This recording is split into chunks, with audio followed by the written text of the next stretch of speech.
want to try and get to heaven. Every time somebody farts, a demon catches her wings. I'm a double. Merry Christmas, bitches!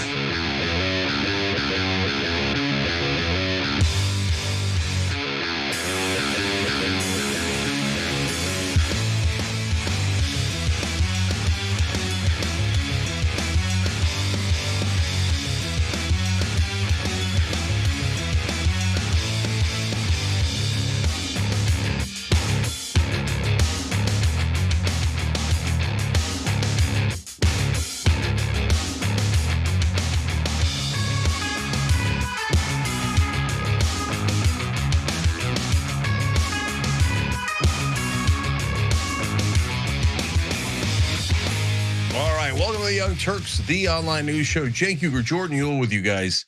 Huge show ahead today. So big document dump. They're calling them dumps, massive dumps, as Trump would say, on Epstein files. And man, there's a lot of incriminating evidence about Trump in there. I think one of them is fake. We'll explain that, but the rest appear to be real, we think. So we'll share that with you guys. And it's amazing, the material that was dropped today. So if you haven't seen that, make sure you stick around for that. That's coming up in a little bit.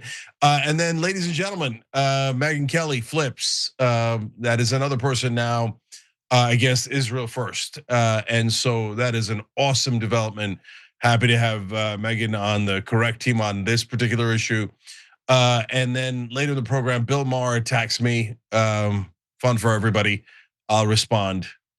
It'll be fun. All right, Jordan. Well, Cenk, as you mentioned, the latest batch of Epstein files contain passages so damaging to President Donald Trump that his Department of Justice came out to call them fake news. And we'll get into some of these really horrific details. But what do you make, Cenk, before we get into that, of this spin attempt by the DOJ to try to dissuade people from giving any of these files any weight?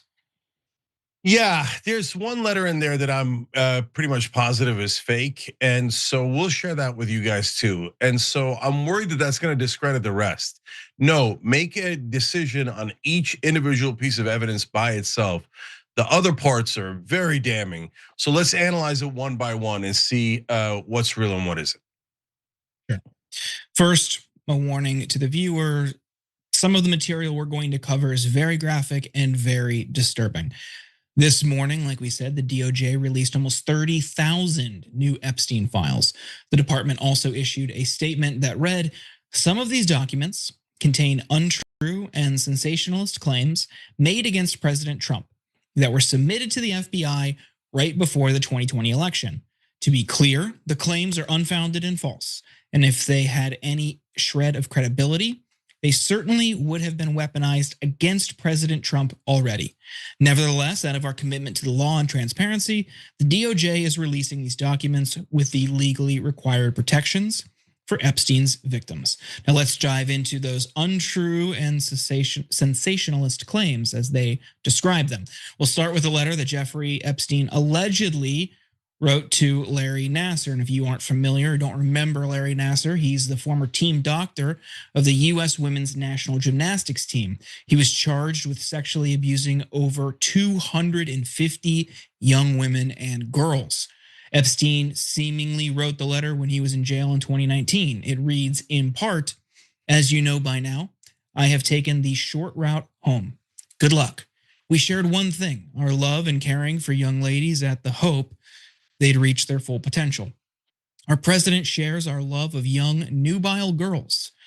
When a young beauty walked by, he loved to grab snatch, whereas we ended up snatching grub in the mess halls of the system. The Department of Justice has disputed the authenticity of that letter, posting on Twitter today. The Department of Justice is currently looking into the validity of this alleged letter from Jeffrey Epstein to Larry Nassar, and we will follow up as soon as possible. In the meantime, 3 facts stand out. The postmark on the envelope is Virginia, not New York, where Jeffrey Epstein was jailed at the time. The return address listed the wrong jail where Epstein was held and did not include his inmate number, which is required for outgoing mail. The envelope was processed 3 days after Epstein's death. Later today, the DOJ announced they had officially determined the letter was fake. For what it's worth, others like Dropsite News's Ryan Grimm have reached the same opinion. Here's another excerpt from the Epstein files.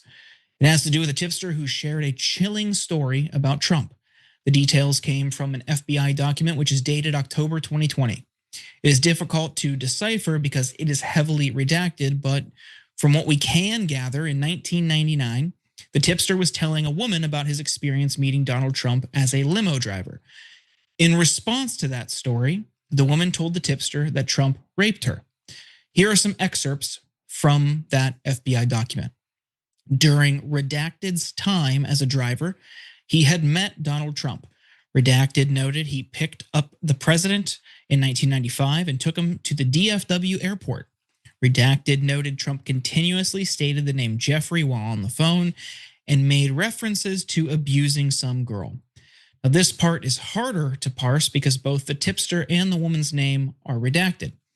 As Redacted talked about his time meeting Donald Trump, Redacted demeanor went stone cold as Redacted stated, he raped me. Redacted said, what? As Redacted replied, Donald J. Trump had raped her along with Jeffrey Epstein. Redacted noted some girl with a funny name took me into a fancy hotel or building. That's how it happened. Redacted advised to call the police regarding the incident. As Redacted stated, I can't, they will kill me. One day later, the woman told the tipster that she changed her mind and told the police about what happened to her. Sometime later, the tipster found out that that woman was dead and her death was ruled a suicide. Redacted reached out to Redacted, stating was dead, and noted she was found with her head, quote, blown off in Kiefer, Oklahoma. Officers on the scene and Redacted stated there was no way it was a suicide.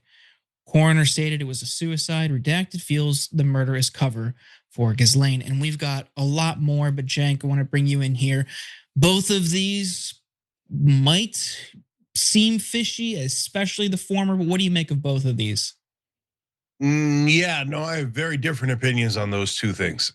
So the first letter, the minute I read it, I thought this is BS. So, and in fact, I don't want that letter disregarded. I want it tracked because whoever sent that letter, it might be a rando, right?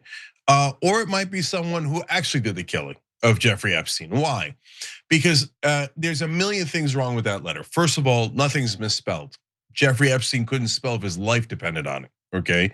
And so that's just like tiny little clue number one. Number two, really, Epstein, one of the worst child abusers, is talking to Larry Nassar, the other super terrible child abuser, and they say, but Trump is worse than us. Man, that is awfully convenient, right? And then the third thing on top of that is, oh, I am going to take the shortcut home, as you will soon find out. I am committing suicide. It is definitely suicide. Is it, brother? Is it? So that's what I was thinking even before we found out, oh, it was mailed 3 days after he died, and or processed at least 3 days after he died. And you know, from the wrong place to the wrong place, et cetera, et cetera. So that is, it has at least a 99% chance of being fake. But who faked it and why did they insist? Remember, I'm taking the shortcut home, meaning suicide. It felt a little like Tyler Robinson's Engraved Bullets. Remember, I am doing this because I am a leftist. And I do not like those fascist right wingers. Yeah, maybe. And remember, it was just me and no one else. He writes that in all the text. Maybe, okay. But that letter is fake 8 ways to Sunday, all right? So number two, now you get to the rape charges and the lady who lost her life. Well, look, I have no reason to believe that's fake, and I have no reason to believe it's real. Well, I have a reason to believe it's real. It's in the files, right? On the other hand, so is a fake letter. So I'm at I don't know, but here's what I do know. Should that be investigated? Of course. Was it already investigated? Some of the stuff goes back to 1995. If it wasn't investigated, then I become 10,000 times more curious. If there's a witness saying this lady was raped by two powerful people, it doesn't matter what their names are. Could have been Bill Clinton and Larry Summers. I don't care, right? But two very powerful and wealthy people raped this girl, and then all of a sudden she blows her head off after she was worried they were gonna kill her. Brother, you better look into that in a big, big way before you dismiss it as, I bet that's crazy, nothing to see. Is it true that the local cops thought there's no way it's a suicide? I mean, look, a lot of the Epstein victims wound up committing suicide, including Epstein, right?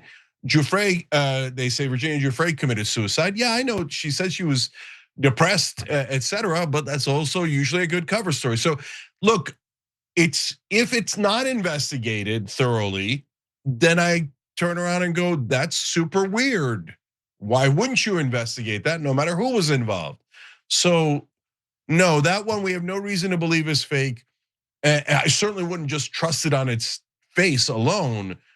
Both of them require significant investigation, but the fact that if the second one was not adequately investigated, that would be another red flag. Yeah, I'm with you on the first one. I would need to be proven otherwise, but until then, I'm just going to assume that's someone who tried to send in a fake letter. Again, I don't want to credit the DOJ or anything like that, but the timing on some of these are very suspicious. It's all right in the run up to the election. It's a mess. And if you look at some of the early files that were released, they're taking from everything. It wasn't just stuff that they gathered through their own intelligence gathering or their own investigation. It was just catch-all, anything that could possibly relate. That's why you had an entire page-by-page scan of someone's book in the first batch of documents. So this, I think, for the most part, that letter is just somebody being a crank. Maybe not, but I would need to see evidence otherwise that also addresses like the really suspicious flags about the date, where it was postmarked, that kind of stuff. On the other one, maybe there will be an investigation, certainly not by the DOJ, but even like local reporters in Kiefer, Oklahoma can look up and see if there was a suicide around that time. And you could find in the police records, if there was something like that, that would validate that major point in that story. So I would hope that the Oklahoman or local affiliates around there would take a look at that. But until then, I would just need more evidence. But we've got more that they have released, and we'll end with an email from 2020. We don't know who sent or received that email, but both have been redacted. All we know is that whoever sent the email was serving as an assistant US attorney in the Southern District of New York. Here's what they wrote. Wanted to let you know that the flight records we received yesterday reflect that Donald Trump traveled on Epstein's private jet many more times than previously has been reported or that we were aware, including during the period we would expect to charge in a Maxwell case. In particular, he is listed as a passenger on at least 8 flights between 1993 and 1996, including at least 4 flights on which Maxwell was also present. He is listed as having traveled with, among others, and at various times, Marla Maples, his daughter Tiffany, and his son Eric. On one flight in 1993, he and Epstein are the only 2 listed passengers. On another, the only 3 passengers are Epstein, Trump, and then 20-year-old redacted. On 2 other flights, 2 of the passengers, respectively, were women who would be possible witnesses in a Maxwell case. Cenk, this one to me has a lot more weight and is way more damning from Trump. What do you think? Yeah, so look, to me, did Epstein and Trump party together? Well, that's not in question. They definitely did. Did they have relationships with women in questionable ways, which I'll explain in a minute? Of course they did, right? So was it with underage girls? I don't know. We know with Epstein, we don't know with Trump. So that brings us back to the same place. It's possible that you go on that plane and you don't go to what they're calling Rape Island, right? It's possible you go to different places. Lots of powerful people and connected people knew Jeffrey Epstein. They didn't all do it. Okay, now, having said that, he said he wasn't on the plane, and now it turns out very likely he was on the plane many, many times. So that's another big red flag, right? So there are other things in the documents. So there's a mysterious subpoena of Mar-a-Lago and who's working for them at a time when the poaching from Mar-a-Lago might have happened by Epstein and Ghislaine Maxwell. So why is that stuff redacted? What was the subpoena about? And then you connect it to the other development that's from today, where there was a witness who said that there was a woman named Ghislaine Lisa Villeneuve. I don't know if that's a name that Ghislaine used otherwise, saying that that they were going to go to a party at Mar-a-Lago, and Ghislaine told them, "Don't. That party is just for prostitutes." So did they have parties with basically prostitutes coming in to service the older, wealthier men? Hard to know, but on the other hand, that one seems super real. Like if you think that doesn't happen with wealthier dudes, my experience in covering the news tells me that it does. So, guys, I wish we could tell you we know definitively on any of this stuff, but they redact so much of it, and there's some stuff in there that's just total bogeys, and it makes you wonder about the rest. So that's why it's hard to reach definitive conclusions on any of these. But I brought that up in the context of the jet because if you told me Trump and Epstein are flying around and having sex with youngish, like 20-year-old, but adults, right? Prostitutes throughout the country, the world, etc. I'd believe that in a flat second. In fact, I'd be really surprised if it didn't happen. Okay, so, and here's some evidence that it did happen. You do that with that what you will. Jordan, do you reach any conclusions from this? On this one, I mean, this is something he's disputed, right? The whole time he's, oh, I knew him, but I cut him off. They're saying, look, not only were they close, we knew that. There's photos and videos of that proving that they were close. But I'm almost certain he disputed ever being on that plane. And now we know not only was he on it, he was on it a lot. And I think this point where he said it was this redacted name said, including during the period we would expect to charge in a Maxwell case. Something that Trump has long maintained is that their friendship ended before any of this stuff was known. And the reporting, especially over the past several months, has shown no, it was maybe at its peak during that period where it was publicly known.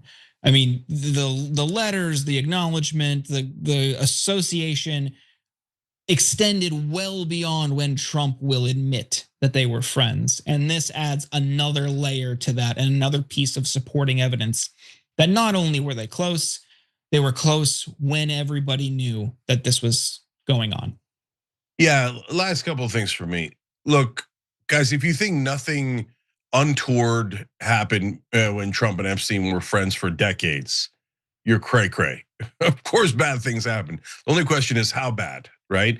And all this circumstantial evidence about what was happening at Mar-a-Lago and the masseuses that work there and the women who work there and the poaching back and forth between Epstein and Trump, that also is problematic.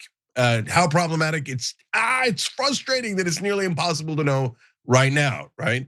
So, but I think we could all agree on what Marjorie Taylor Greene is saying. Believe it or not, that's a funny sentence that I didn't think I'd speak 2 years ago. Anyway, she tweeted, "This is horrifying. Trump called me a traitor for fighting him to release the Epstein files and standing with women who were raped, jailed in stalls, and trafficked to men. Only evil people would hide this and protect those who participated. I pray for these women." So no matter what you think about the veracity of every piece of evidence in here, and by the way, she refers to the stalls because there was another story about how Epstein kept some of the girls in stalls like horses, and the men would come by and check out the goods and then select. Oh, like crazy stuff, okay? And so that's why she refers to that. So we can all agree they all hit it, right? So no matter who did it, Trump hit it, all the Democrats hit it. They all the presidents hid all of this information. And look, Jordan, there's an extra layer of skepticism that I have here, because as a lot of in the stuff that's the most fake in some ways, it keeps pointing to Trump, Trump, Trump, Trump, Trump, Trump, Trump. I have every incentive in the world to say that it's Trump. I don't like Trump at all. I've never liked him. I think he's a giant con man. I think he's bad for the country, okay? Very bad for the country. But as everything is saying, oh, look there, look there, look there. It's like a magician's trick. You should be looking somewhere else. And in none of these articles from traditional media do they ever talk about the intelligence agencies. So Epstein was somehow involved in the Iran-Contra affair, was organizing planes and making deals between the Israeli secret intelligence and US secret intelligence and the Iranians as a civilian? As, oh golly gee, I wandered into the middle of Iran-Contra, right? But yet we're told, look there, squirrel, squirrel, squirrel, but never ever mention the intelligence agencies. So when I see, oh, Epstein committed suicide, but there's no video of the hallway, there's no guards, there's no nothing. And then there's a convenient postcard. Remember Larry Nassar, it is us and Donald Trump together. And I am committing suicide of my own volition. Okay, man, I don't know. Look at the intelligence agencies. That is by far the most likely answer. Yeah, and first of all, the reason we're seeing this is because of the discharge petition from Thomas Massie, a Republican, and Ro Khanna, a Democrat. Trump, his administration denied these existed. They said they didn't have anything. They said there's nothing to see here. We've released everything. And then once they forced that discharge petition, got enough signatures, it was mostly Democrats joining them, and I think Marjorie Taylor Greene did as well. Then did you see Republicans in Congress join to vote for the support, or vote for it, supported it. And that's because in part also of public pressure, also on the right. They were worried this was gonna come back and bite them. They ran on it, they promised it. He had to do it, but to your point, Cenk, the one exception, in addition to victims' names, was national security. So if it is in there, and it might be, we're not going to see it. They are going to redact the hell out of anything about intelligence agencies, domestic or otherwise. All right, well, I'll make one promise here, and people should hold me to it. If it's a giant if of all ifs, I am involved in any candidate that winds up making it into the White House, who would very, very likely be a left-wing populist. It would be an enormously high priority for us to tell you what actually happened with Epstein. And if the CIA or anyone else comes in and goes, no, you don't understand, we had to do this for the benefit of the American people, I would hope that any candidate that I supported would say, my ass, you had to do it. You're all under goddamn arrest if they did it, okay? And trot them out and show you who's the sons of bitches who's been doing this all along. It looks like we're getting a, maybe we'll update after the break, but there might be a new development on this Larry Nassar envelope that could just change everything we just talked about. So maybe after the break, we'll talk about it. Okay, fascinating. All right, let's take the break so I can figure out what it is. It just broke. All right, we'll be right back. How does Santa go down? Does he go head first?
All right, back on TYT. Let's go to our members on TYT.com.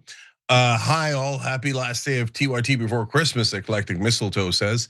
You're right to point that out, brother. Merry Christmas, everybody. Ho, ho, ho. Last show before Christmas. Art Guy says, I'm all for damning evidence, but I'm a huge fan of concrete consequences too. Yeah, I mean, consequences for the powerful. I'd love to see it for once in my life. Stiff Upper Lib says, if they were false, why didn't little Donnie just come out and say that the false accusations have been laid against him in regards to the Epstein files, asking for a friend? Well, he eventually did when he found out that they were going to be released. They started calling them fake, etc. But I don't think that that proves anything in either direction.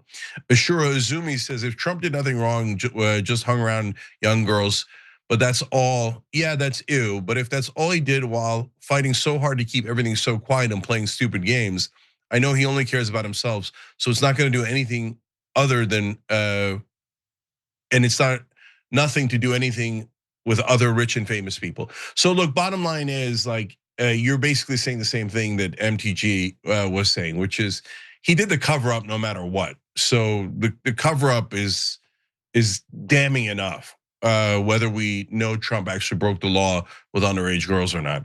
Buddy X Lacondo says, this is why I watch TYT. I've seen all of this throughout the day on social media, but where it's coming from, I can't tell if it's real. But if it's real, TYT will tell me in the next day or two. Keep doing the digging that I can't do. LOL. Thank you, brother. We try really hard to be fair and objective, and I appreciate that people are noticing our honesty and that we're not skewing it just based on bias or perspective or ideology. Theater Goddess says, you may not have gone to Rape Island, but it's damning that you took a flight on Rape Airlines. Yeah. So again, that goes to how much they knew. But of all the people who might have known what Epstein was actually doing, it seems like Trump knew. I mean, he literally said in public comments that he knew that Epstein liked him young. So if you're going on that guy's plane, it's a good point, Theater Goddess. Already that's a huge problem, especially Trump, who seemed to know the most. Nerd Ferguson says, no matter what smoking gun we find, a chunk of his base will claim fake news. Even with actual picture/video evidence, they will claim AI. Decades from now, the Epstein files will still be viewed as assumptions, conspiracy theories, and shades of gray. We need one honest guy to become president. All right, we'll be right back. They call them dumps, big, massive dumps. Document. Merry Christmas.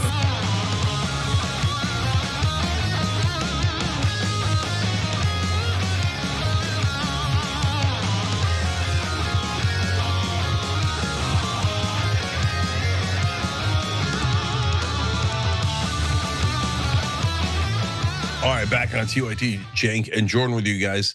A couple of programming notes. Jordan also does a podcast called The Insurgents. Check that out.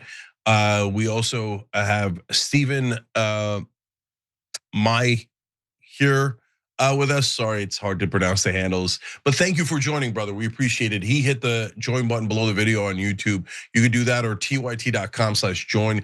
Helps the show a lot. We need it. We're often besieged because of our opinions that do not conform to the conventional wisdom or establishment. So your contributions make a huge difference. So you can also, by the way, contribute through tyt.com/join. CDN Norse Dog Dad, thank you for gifting a membership. And want to tell you, we do have breaking news in a second, but I want to tell you real quickly about Noble Mobile. I just found this out. I feel bad that I didn't tell you this before. It turns out they're also giving a $50 bonus if you sign up now. So you got to, as I like to say, you got to panic, right? So they are apparently changing up the offers every once in a while, and a $50 signing bonus is great. Go to tyt.com/switch.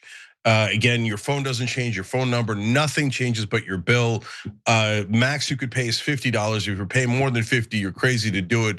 10 minutes saves you a ton of money. tyt.com/switch.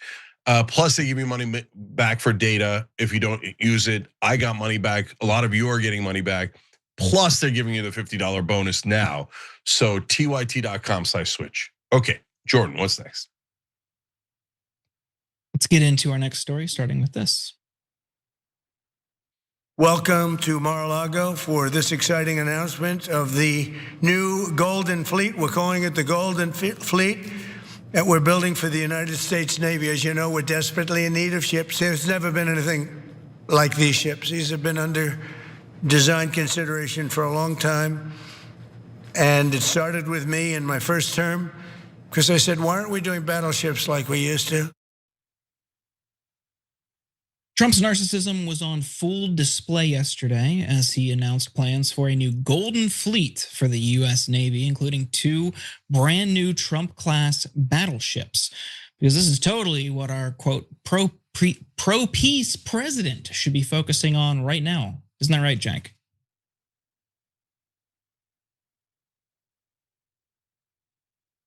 You're muted.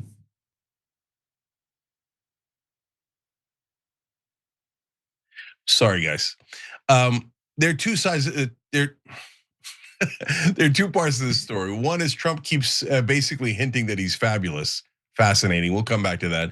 And number 2 is the enormous boondoggle these ships are likely to be. I'm going to tell you a disaster scenario with these ships, and let alone the fact that he's wasting our money, as Jordan's about to explain. Now, Trump is talking a big game with these battleships, saying they will be bigger, badder, and even more lethal than any ship before it. These cutting-edge vessels will be some of the most lethal surface warfare ships. It will be actually the most ever built other than our submarines. Each one of these will be the largest battleship in the history of our country, the largest battleship in the history of the world ever built. And again, it's 100 times more powerful than the previous Iowa class, it's called. Those are the big ones that you'd see on a show. Victory at Sea. I don't know if anyone's seen Victory at Sea, but it was a classic. In addition to these ships, Trump also announced a new class of aircraft carriers, but didn't go into much detail about those. Because the Trump class, the USS Defiant, are to be armed with a wide array of missiles, including nuclear-armed and hypersonic types, as well as electromagnetic railguns, laser-directed energy weapons, and more. Trump says the goal now is to build at least 2 of these vessels, but that fleet size could grow to 10 hulls or more. There'll be an upgrade to the Navy's current destroyers. Construction is apparently set to begin almost immediately and will take about 2.5 years to complete. It could range anywhere from $5 billion to $15 billion per ship. But not everyone is convinced that this is necessary. Mark Montgomery, a former rear admiral who was senior director at the Foundation for Defense of Democracies, criticized the Golden Fleet plan as exactly what we don't need.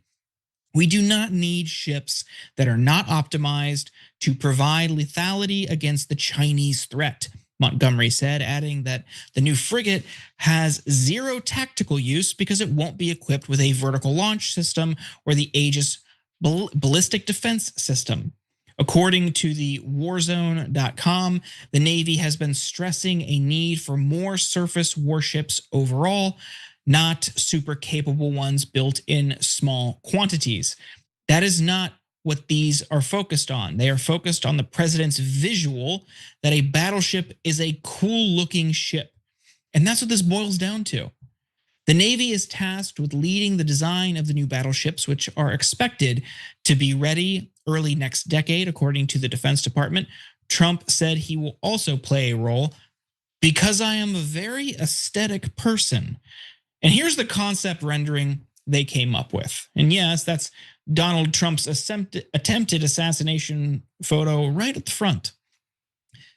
This shouldn't come as a surprise to anyone. Trump has been determined to make everything in America big, bold, and his, especially things that don't meet his standard. Mr. President, the ballroom is 4 times the size of the White House. He said, Jesse, it's a monument. I'm building a monument to myself because no one else will. Since President Trump moved in nearly 8 weeks ago, he has more than tripled the number of paintings that you see hanging on the walls of the Oval Office. There's so many that there's almost not really any wall space left when you're inside the Oval.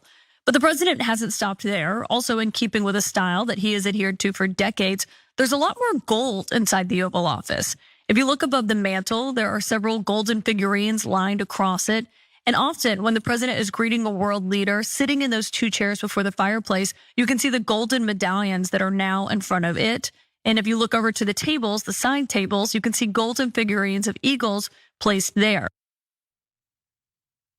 And he's also attached his name to the Kennedy Center, the U.S. Institute of Peace, and he's added banners with his face and or policies to the Department of Agriculture, the Department of Labor, the Department of Health and Human Services, national park passes. I mean, this is just, Cenk, it's obscene, but it's almost beyond parody. The guy slapped his name on everything for decades, and now he's doing it to our entire government.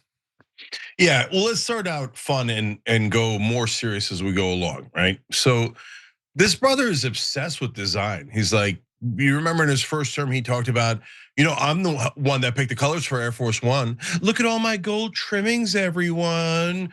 I'm a very aesthetic person. All right, bro. All right, I got it. Okay, so fascinating obsession with aesthetics. Okay, that's fun. We'll put that aside, not important. Okay, now, next, obsession with himself. Now, this one is important. Guys, the president is supposed to serve us. That's how it works in a democracy. He's supposed to look out for all the people. He's not supposed to say things like, no one else is gonna look out for me, so I'm looking out for me and I'm building monuments for me, me. I mean, you can't get a more narcissistic, selfish, useless president than that. And so I know the politicians have huge egos. They're almost all narcissists. Biden was an absolute disaster in that category. Would rather burn the country down than lose a shred of power for his own, dementia-riddled mind and his family, etc. So, but Trump takes it to a different level, man. If Biden has said it is now the Biden Kennedy Center, people have been like, ew, what are you doing? Why are you putting your own name on it? Like, I couldn't care less about the Kennedy Center. Also interesting that Trump is like obsessed with the Kennedy Center, right? You know why? Because he always wanted to be among the elites. And so they never let him into his club. He was bitter about it. So he did this whole spiel. Now he's like, oh yeah, I'm gonna name after myself. But that ballroom would be twice the size of the White House. So we're gonna have this giant, gaudy, insane ballroom. By the way, paid for by Palantir and Miriam Adelson. They'll probably get plaques in there, twice the size of the White House, looking like this, some sort of monstrosity. And everything is Trump. God, his narcissism is deeply problematic for a person who is supposed to be representing other people, all of us. And if you think he's not a narcissist, I can't talk to you because you've like detached from reality. You're floating in space like Sandra Bullock. Okay, so now when you get to two most serious things, one is this: they're gonna. Do you see the numbers that Jordan just told you about? They're gonna spend so much money on this. This is the defense contractors thinking, we'll just tell the idiot that we'll do sharks with freaking laser beams on their heads. And he'll believe it because he's freaking Dr. Evil, right? So they're like, oh yeah, lasers and this. And you're right, sir. We should have bigger giant battleships named after you, sir. And what they've done is they've spread out suppliers so that they're in all 50 states, so that the senators and the congressmen could then have an excuse to say, well, I'm protecting jobs in my district, in my state, I'm protecting jobs. So they've covered themselves 8 ways to Sunday to steal our money with this giant, useless boondoggle. Guys, the number one problem today in warfare is drones. So if you build a giant island that is very hard to move, it's a sitting duck for endless drone attacks. But they don't care. They don't care about security. All they care about is how much can we rob the American people before they find out that it's a damn robbery, okay? That's what's going on here. And finally, is it working for Trump? All this me, Trump boats, Trump golden ballrooms, Trump Kennedy Center, etc. No, he's getting his ass handed to him by the American people as well. He should. He's down to a 36% approval rating in the last Gallup poll. He's down minus 23 overall. He's at minus 43 with independents. Those are the numbers that when Biden had him, A year and a half before the election, I said nighty-night. This thing is over. Biden can't possibly win. Now, Trump's hopefully not running again, but these are devastating numbers for Trump, the Republican Party, etc. In the midst of people being super angry about many issues, Epstein, Israel, we don't control our own country, a million things. The number one thing they're worried about is the economy. And 68% of Americans say it's headed in the wrong direction. And Trump says, but don't worry, I'm building a grand ballroom and I'm naming ships after myself. Is there gonna be musicals too? Probably at the Kennedy Center. So yeah, this is why he's unpopular, because people don't want this crap. Yeah, I mean, on the Kennedy Center thing, he's hosting the Kennedy Center Awards tonight. And he seems very excited about that. He posted earlier on X that if he does a great job, maybe he'll leave the presidency and just be a full-time host. That's what he wants. But a couple things here. The cost, again, here's another example. Billions of dollars that he is just unilaterally allocating for this stuff. No conversation about how are we going to pay for it. It's only healthcare. It's only SNAP benefits. It's only things that benefit the working class. Do they question how we might pay for it, how we might afford something like that? And then on all these monuments to himself, my dad's watching the show and texted me, pretty soon he's going to start calling himself Pharaoh. But that got me thinking, we're only a year or two out, maybe even sooner, before he demands that the government construct an opulent, massive burial site for him. I mean, that doesn't seem too far-fetched. Sure, probably not a pyramid, but we're going to see something. In addition to a presidential library, there's going to be some massive, ridiculous gold-plated burial site for Trump at the taxpayer's expense. And I have a good idea as to what'll be the centerpiece of that: a golden calf. Okay. We gotta take a break. Yeah. All right. When we come back, we do have that breaking news for you on the fake letter. Is it really fake? Well, we'll cover that in a minute too. Come right back. Christmas, peace on the world.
All right, so let's go to YouTube members.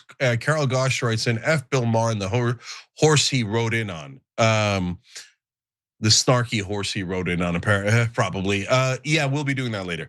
American Viking 73 says, Merry Christmas from Nevada. Lady AF says, this is my first dose of media for the day, starting out dark. Well, I mean, what are we gonna do, right? Kevin Shea says, the sad part about all this is that I doubt he will ever be held accountable. That's what really pisses me off. Oh, Kevin, yeah, let that go. Deal with that with your therapist. There's no way Trump's ever gonna be held accountable. The only people who could ever hold him accountable is if MAGA realizes he's a con man. Then he might be in a little bit of trouble, all right? And so that's the only conceivable way. Liddell 5101 writes in, Nina Turner 2028, maybe. Look, the best people in politics are Nina Turner and Ro Khanna, and they have been ever since they paired up with Bernie Sanders. So I would love that. of course, establishment media, they would be beside themselves in their fury against Nina Turner. How dare you even suggest that? By the way, I'm not kidding. Like when I suggest her name to reporters in Washington, they look at me like I have 8 heads. They're like, how dare you, an outsider? Sid Life says, Cenk, I love your passion, bro. Cenk 2028. That's not going to happen, but thank you, brother. Kane's World says, Trump has said and done so many damning things around this story that you could use the mounting circumstances to hold back a large body of water. Look, islands are surrounded by water, big water, ocean water. Maybe that one could too. Anyway, Oral Pod says, essentially for 37 months, but been a listener since Air America. Wow. Love that you've been with us all along. Love this community. Alex Collins writes, and Trump wants to be Kim Jong-un so bad, LOL. Oh, he says it all the time that the dictators are amazing. People just stand up and applaud them no matter what, and everybody listens to what they say and they can't question it. Yeah, otherwise they murder them, okay? And he seems to think that might not be so. I don't know. He's crazy. Oral Paz also wrote in Super Chat. Can't wait for my grandkids to look at me like I'm crazy when I tell them about these times. I know, right? And we're living through them. We'll be back. Surrounded by water, big water, ocean water. Merry Christmas.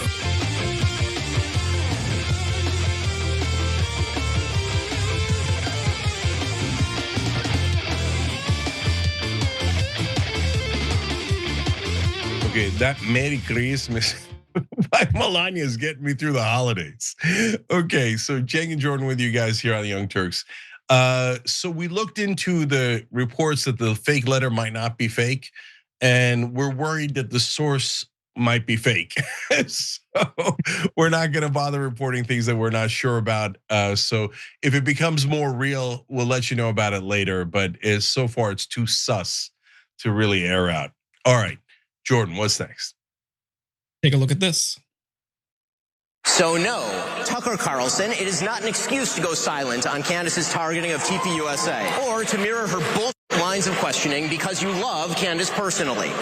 The same holds true of Megyn Kelly, a person I consider a friend, characterizing Candace as a young mother and thus shying away from condemning her actions or fibbing about them. That is a non-starter. Meghan Markle is a young mother. Ilhan Omar is a young mother. That doesn't matter. After being singled out by Ben Shapiro at Turning Point's America Fest last week, Megyn Kelly fired back. And not just at Shapiro.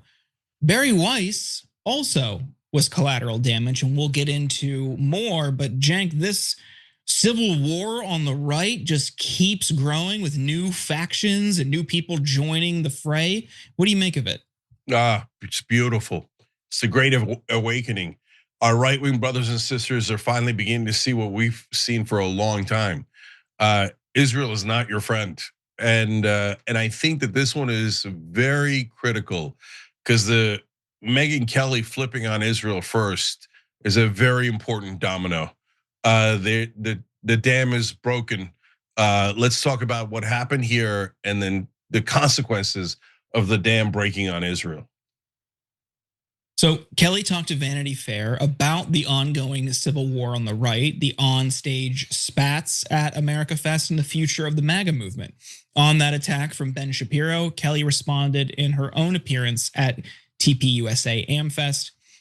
I find it kind of funny that Ben thinks he has the power to decide who gets excommunicated from the conservative movement.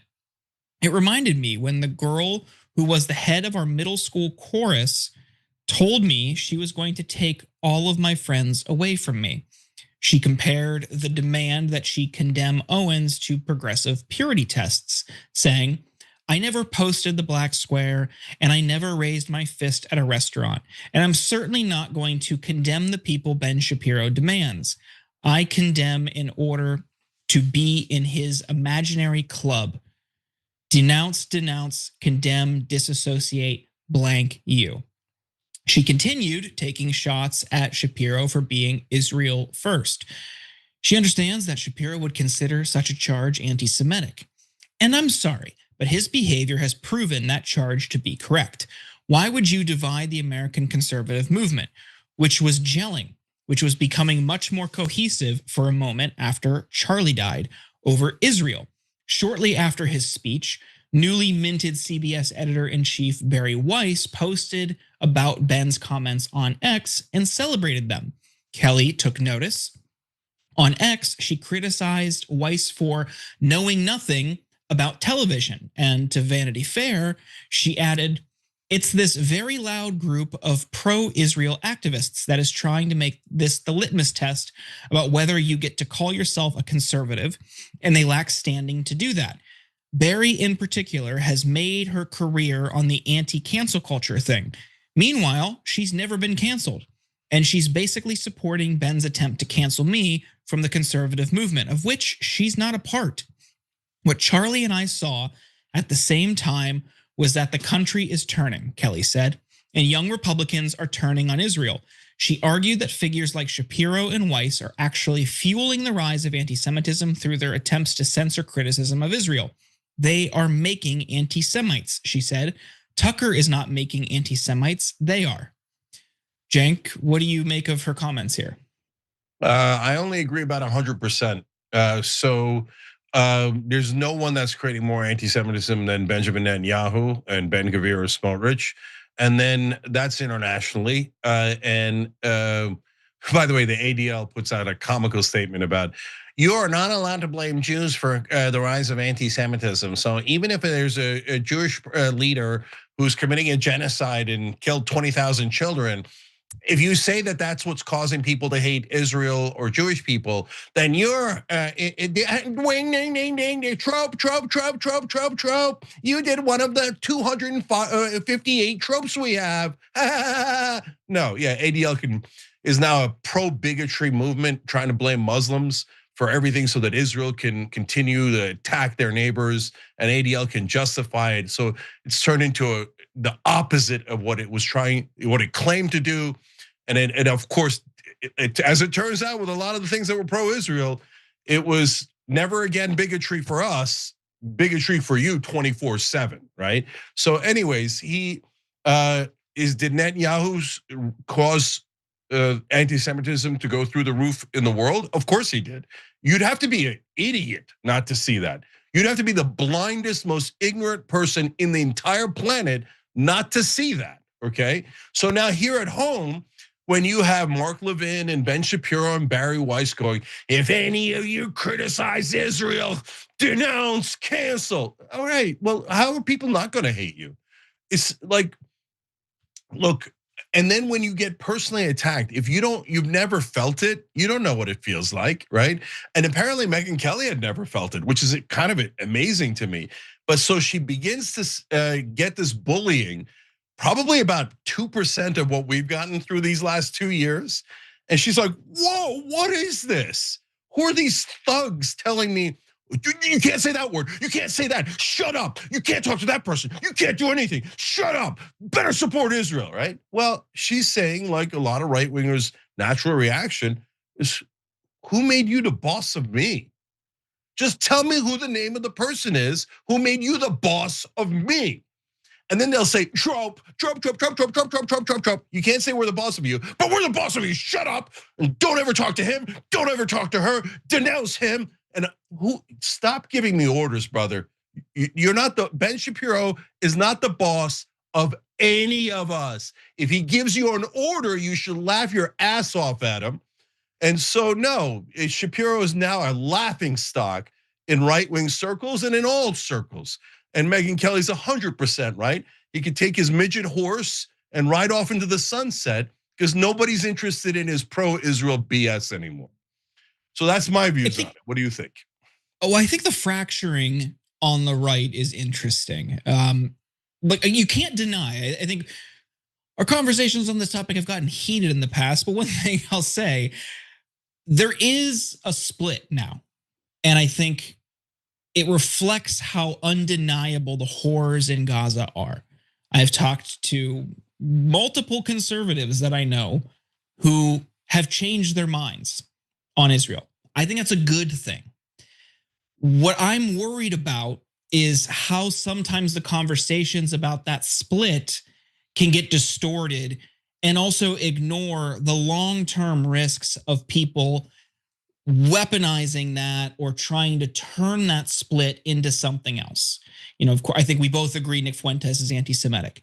He's somebody who's used that to peddle anti-Semitism. Myron Gaines, the guy who runs a podcast out of Florida, he's popular on YouTube. Same thing. He was walking around America Fest and is in pictures with America Fest speakers wearing a hoodie mocking the Holocaust. So we can't deny that there is a very real problem, even in that movement, even at that event, of people who are openly anti-Semitic and using this split to push anti-Semitism. I think when we get into conversations around what creates anti-Semitism, it's important for us on the left who denounce all forms of bigotry and hate to acknowledge and point out and try to be clear in our messaging to those people. Hey, the problem here, the problem in Gaza is not Jewish people. It is the Israeli government. Those you can clearly distinguish those. There are people who are Jewish who are firmly opposed to what's happening, and even in Israel have been speaking out and condemning it since day one. To just talk about it and describe that problem that in that government in terms of a religion or ethnicity or a background is wrong and leads people down a wrong path. So I think when I see people who are talking about it, who have histories of anti-Semitism, and I'm worried about where they might lead their audiences or people they're close with next, I'm not telling them to shut up. I'm just not going to celebrate it. Megyn Kelly, to my knowledge, doesn't have the same sort of background that some of these other people who have prominent shows on the right do. I don't think she has that same problematic commentary in her past. So for her, it's great. Yes, if you can lead people down this path and show them, look, this government is a problem, this leadership is a problem, okay, go for it. But for the others, I'm just gonna, it happens, but I'm gonna try to fight back against how it might be weaponized. Yeah, I'm hesitating to say because I don't want to insult anybody who thinks it, including you, Jordan, but it feels like an entitled position. So let me explain. So am I going to celebrate Tucker Carlson and Megyn Kelly understanding that Israel first is actually controlling this government and they've taken away American sovereignty and they've bought 94% of Congress? And not only have they slaughtered innocent Palestinians with it, tens of thousands at a time, but they've also get our politicians and our media to do Israeli propaganda. I'm going to celebrate that with bells on. I love that. I appreciate it and I thank them for it. Okay. And most especially Tucker Carlson, that has done more to change the opinion of the right wing single-handedly than any human being alive. And I appreciate him so much for that. So if you say, now the reason why I say it's a little entitled is people go, well, that risk, 1%, 2%, 5%, some small percentage that this movement could then get co-opted. So Tucker has said, I've said, Megyn Kelly said, everybody has said literally hundreds of times, this has nothing to do with Jewish people. It is about a foreign government that we should judge as a government. By the way, the pro-Israeli crowd then goes, no, it's about Jewish people. Make it about Jewish people. Make sure that if you don't like Israel, you don't like Jews. And we're like, no, don't do that. Don't do that. It's a government. Governments do bad things. Stop blaming Jewish people. And they're like, no, we're gonna blame and we're gonna hide behind Jewish people. By the way, pro-Israel crowd driving anti-Semitism 2,000 times worse than Tucker Carlson. There's no dispute of that. Because every time we say it's not Jewish people, it's the pro-Israel crowd that goes, no, it is Jewish people. And you're attacking Jewish people and they hide behind them, right? So it's disgusting and it's also ironically anti-Semitic, okay? So I blame them so much more. But you say, but what if Tucker Carlson's side loses, or it was always a trick and he's some sort of anti-Semitic devil and he was hiding the whole time and he takes a Scooby-Doo mask off and Fuentes and him partner up and they take over the country? Max 5% chance, I think 0.00001% chance, but okay. What is the other side of the ledger though? The other side of the ledger is that people like Tucker Carlson are trying to stop a genocide that isn't a potential or hypothetical problem 10 years or 20 years from now. It's an open slaughterhouse that is happening today. So the fact that they are helping to stop that genocide is a million times more important than some potential theoretical, hypothetical problem that might arise many years from now. And so when people say, well, my feelings were hurt, well, the 20,000 Palestinian kids were hurt way worse when their heads exploded when Israel dropped a bomb on them. So I'll get to your feelings many, many years from now, after I'm done dealing with that genocide, ending the funding to this monstrous state that continues to attack all of its neighbors and the Palestinians and occupy them infinitely for 58 years. And they say, we're never gonna let go of these people. We're gonna hold them captive forever and ever. So that is a much greater evil, and it's not close. It's happening now. And so when people say, oh yeah, no, you should be more concerned about my feelings, my answer is hell no, I'm not. No, I'm just not. Sorry. Jordan, when are they gonna be concerned about my feelings, our feelings? My feelings is don't murder 20,000 children, period. And everybody goes, yeah, it's just a part of war. What's the big deal? What's the big deal? My feelings. No, I don't care about your feelings. I don't care about them at all. I care about ending that goddamn genocide and ending the funding to this state that is causing massive damage across the world and to America.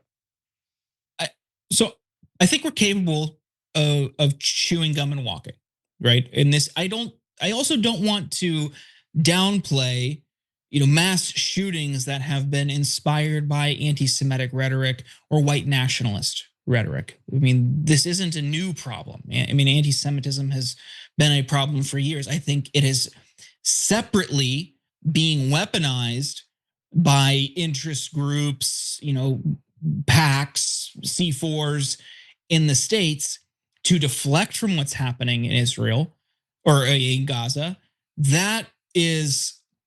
That's not something I want to give much weight to. But the Tree of Life synagogue shooting, the shooting in El Paso, the shooting in Buffalo, those shooters in their manifestos echoed anti-Semitic and white nationalist conspiracy theories. That's a very real and present danger. We're seeing that time and time again. People committing acts of violence and are inspired by that type of rhetoric.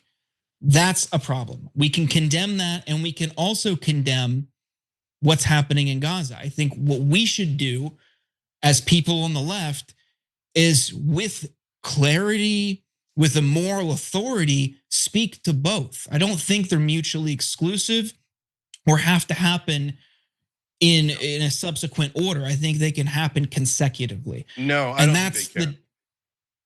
You don't think we can do both at the same time?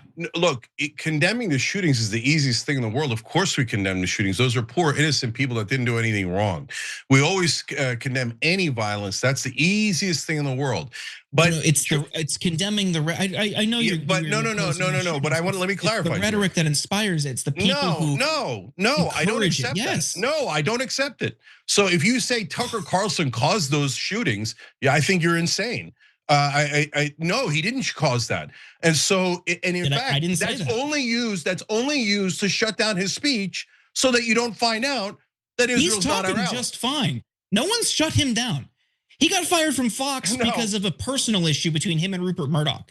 It wasn't because of his rhetoric. In fact, they were fine with it and they protected him as advertisers were fleeing his show for multiple years after that. It was only when he had a personal issue with Rupert Murdoch did he get fired from Fox. He now has his own show. He's thriving. Jordan, are you claiming that people who have criticized Israel are not besieged by Israel First crowd that tries to destroy their careers? Are you not aware of that? Because I can tell you stories off air. Several years. Name one prominent media figure who has successfully been canceled by these people. Powerless people, yes, but one prominent media. Just name one. Wait a minute, Jordan. For decade, well, hold on. For decade after decade, everyone in mainstream media knew that if you said anything against Israel, you were going to get fired.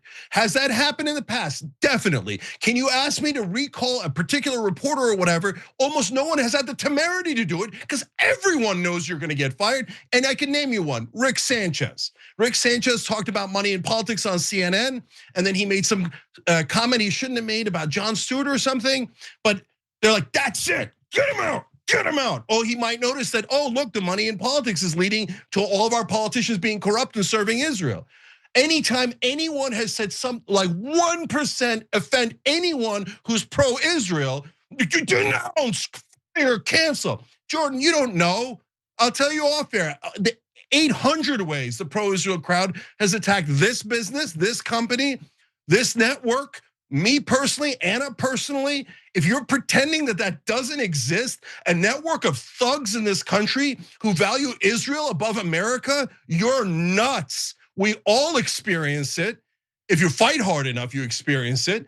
And every time they hide behind anti-Semitism, every time they make up false charges of anti-Semitism, every single time, and they do it 1,000 times over. It is their #1 strategy.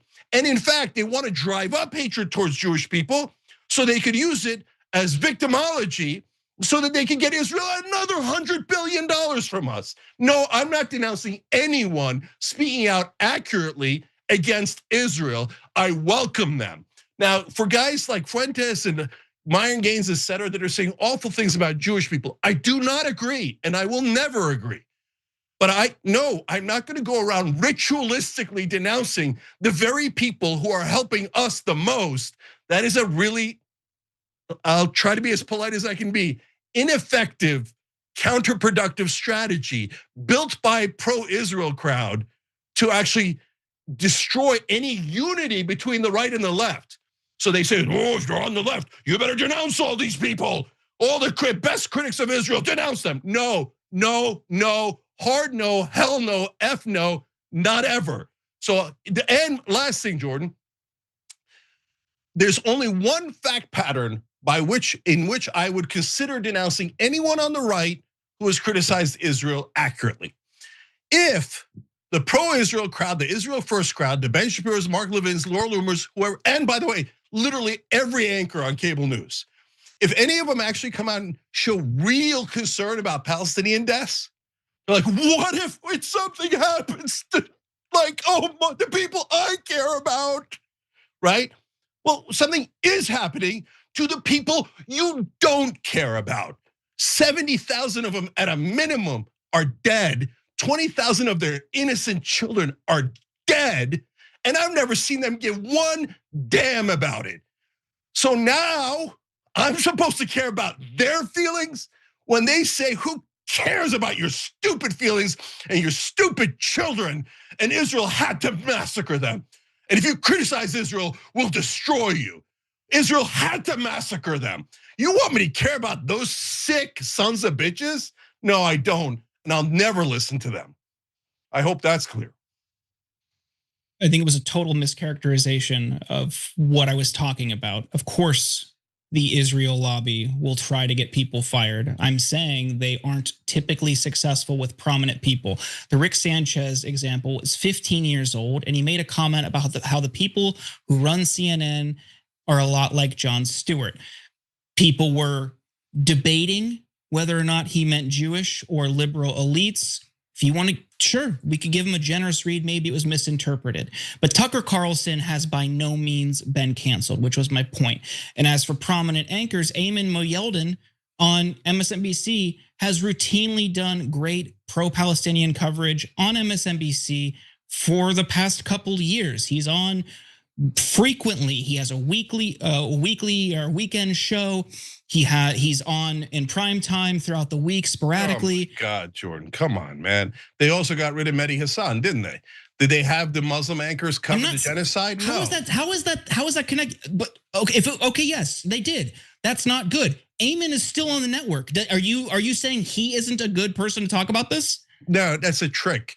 No, you want me to denounce Ayman now? I'm not giving MSNBC credit. I'm saying he is somebody who isn't. Hold on, Jordan. You want me to answer the question? Is Ayman free to say what he really thinks? Absolutely not. And I know that for a fact. So keep going. Keep coming up with BS examples. No, Jordan. What isn't he saying that you think he should say? No one who works in mainstream media thinks that you're free to criticize Israel. No one thinks that. What isn't he saying? First of all, I'm not going to denounce. I'm not going to talk about Ayman, who's a decent and wonderful person, and like get into a thing of like trying to somehow get him in trouble. I'm not in the business of getting him in trouble. Okay, so Jordan, not one cable news anchor has called it a genocide. Are you pretending that that's all a coincidence? We just happen to have the very worst people in America as all of our cable news anchors. It's just a coincidence. None of them think they're gonna get in trouble if they call it a genocide. It just so magically happened. Almost every reporter in mainstream media, no one calls it a genocide. When Israel does the killings, when Hamas does the killings, they just slaughter terrorists, savages. When Israel does the killings, collateral damage had to happen. There's nothing you could do. Human shields, one Hezbollah propaganda after another. If you can't see that mainstream media is totally in the tank for Israel, I can't help you. I mean, that is unbelievable. It's an industry-wide problem, but we covered on this show Ayman calling it a genocide when he grilled Karine Jean-Pierre for the Biden administration's failures to do anything to stop it. I don't understand why you're one exception, one time from one Muslim anchor. Congrats. Doesn't that prove the rule? Look, you're saying there's nobody other than Tucker Carlson in the media doing this. I'm telling you, there is somebody who also doesn't push anti-Semitism, who doesn't have a Holocaust denier on his multiple Holocaust deniers on his show. Yeah. Okay. Yeah. Where's the brave Rachel Maddow? Where's the brave Chris Hayes and R.M. Elber? And where's all the other MSNBC hosts? Isn't it weird that not one of them independently came to the same conclusion as almost every genocide scholar and every human rights group? Golly gee, how about their on-air reporters? Other than Ayman, can you name any that has called it a genocide, that has said it's disgusting and they shouldn't murder 20,000 people? We should care more about the feelings of the dead 20,000 children than the feelings of pro-Israel sons of bitches in this country. No, I can't find a single one from the liberal network. Oh, what a funny coincidence. They happen to agree with Fox News on the genocide, and they happen to agree with CNN and New York Times and Washington Post. What an amazing coincidence. Okay, whatever, dude. It's like, I mean, you literally found one guy who once said it during one interview. That definitely proves my case, not your case, Jordan. Like you had to dig and dig and dig and find one critique of Israel. I just Googled Chris Hayes genocide Gaza, and I'm pulling up dozens of segments over the past couple of years where he's talking about the genocide in Gaza. Ayman again, right? No, Chris Hayes. Chris Hayes, okay. Look, I'll look at your evidence, send it to me, and if I'm wrong about Chris Hayes, I'll come back and retract it. But again, you're desperately trying to find one exception when we could all see the rules. That took 10 seconds. That wasn't Jordan, are you saying that cable news and mainstream media have been fair and impartial about Israel and Gaza? No, but you're acting like Tucker Carlson is the only person talking about this, and that's not true. Okay, so no, Tucker Carlson has done God's work in making sure that the right wing understand what Israel is actually doing. Under no circumstances will I condemn that. None. You could tell me, oh, but he winked this way, and he referenced the wrong food item, and he had the wrong historian on. No, anyone against the genocide is a friend of mine. And by the way, imagine this standard under a different crime of humanity. So crime against humanity. So if people made the argument, and almost all of them made it in all of mainstream media during World War II, and they're like, you're offending the Germans. Who cares about the dead Jews? You've offended the Germans, and this could lead to anti-German violence. So since it could lead to anti-German violence, you should never criticize the Holocaust, and anyone who does should be denounced, right? No, I would hate you for that. I'd fight you to tooth and nail on that, and I'm gonna fight you I don't mean Jordan, I mean generally. Fight the Israel First crowd tooth and nail to stop a genocide. And I love any brother or sister that are trying to help us to fight that genocide. And no, I'm not gonna be worried about the Germans' feelings at all. Okay, that's clear. Let's take a break. We definitely have to go to break. You're messing with my Zen thing, man. Every day, the Young Turks delivers 2 hours of solid, fact-based, timely news and progressive commentary on all the day's most important stories. We keep our viewers informed while also providing perspective and insight on the news we cover, so you understand not only what's happening, but also what's happening behind the scenes, the stories behind the stories. We play musical chairs and put these children in one awful detention facility to the next. That's what's happening at the border. The things that got him banned, he's still spreading. So presumably, I think it's reasonable to say that if you allow him back on the website, he's going to do it again. Any legal voter that we deem not willing to vote for my side shouldn't vote because it'll replace me that's supposed to vote for my side. That's not how voting works. That's not how democracy works. And while many people following today's political news can get discouraged about the direction of the nation and the world, that's not us. At TYT, we're genuinely optimistic about the future, and with good reason. Today, wide majorities of Americans agree with our progressive stances on issues ranging from healthcare and education to climate, immigration, and wages. The rising generation of young people are also overwhelmingly progressive in their political beliefs and policy objectives, and they're increasingly flexing their muscle as voters and activists to demand change from our elected officials. The traditional mainstream media is mostly AWOL. They, along with the government and many other cherished institutions, have been captured by corporate interests. Audiences sense that they're not getting the whole story or even the truth from once trusted outlets, whether broadcast and cable TV news networks or national newspapers and magazines. The antidote is the Young Turks. Unlike mainstream corporate outlets, we're not beholden to corporate advertisers, to defense contractors, to Wall Street, or to Big Pharma, and we don't carry water for the Republican or Democratic parties. So watch us Monday through Friday at 6 p.m. Eastern, 3 p.m. Pacific, and join the thousands of progressives around the globe who tune in every day for TYT's unmatched, award-winning content and see what it's like to experience a news organization that only answers to you. Indisputable, exclusive. Exclusive, disputable, exclusive. We brought you this first. No other news agency has this video. No other news agency has this story. Every week on Indisputable, we do original, exclusive, investigative reporting you'll find nowhere else. Our reports have been viewed by millions. Hosted by Sean King, Ben Crump, Senator John Ossoff. You, through your investigative reporting, unearthed very troubling allegations about specific forms of abuse and discrimination in the federal prison system. We catching these cases on camera. Just imagine the things that we don't see. Our groundbreaking investigations and exclusive interviews bring you the real voices no one else wants you to hear. We tell the stories. Imagine a prison that is so racist, the corrections officers contact me. That is a life or death situation being created. A black woman who was driving for Uber was allegedly assaulted by a white male passenger. After we got involved, roughly 24 hours later,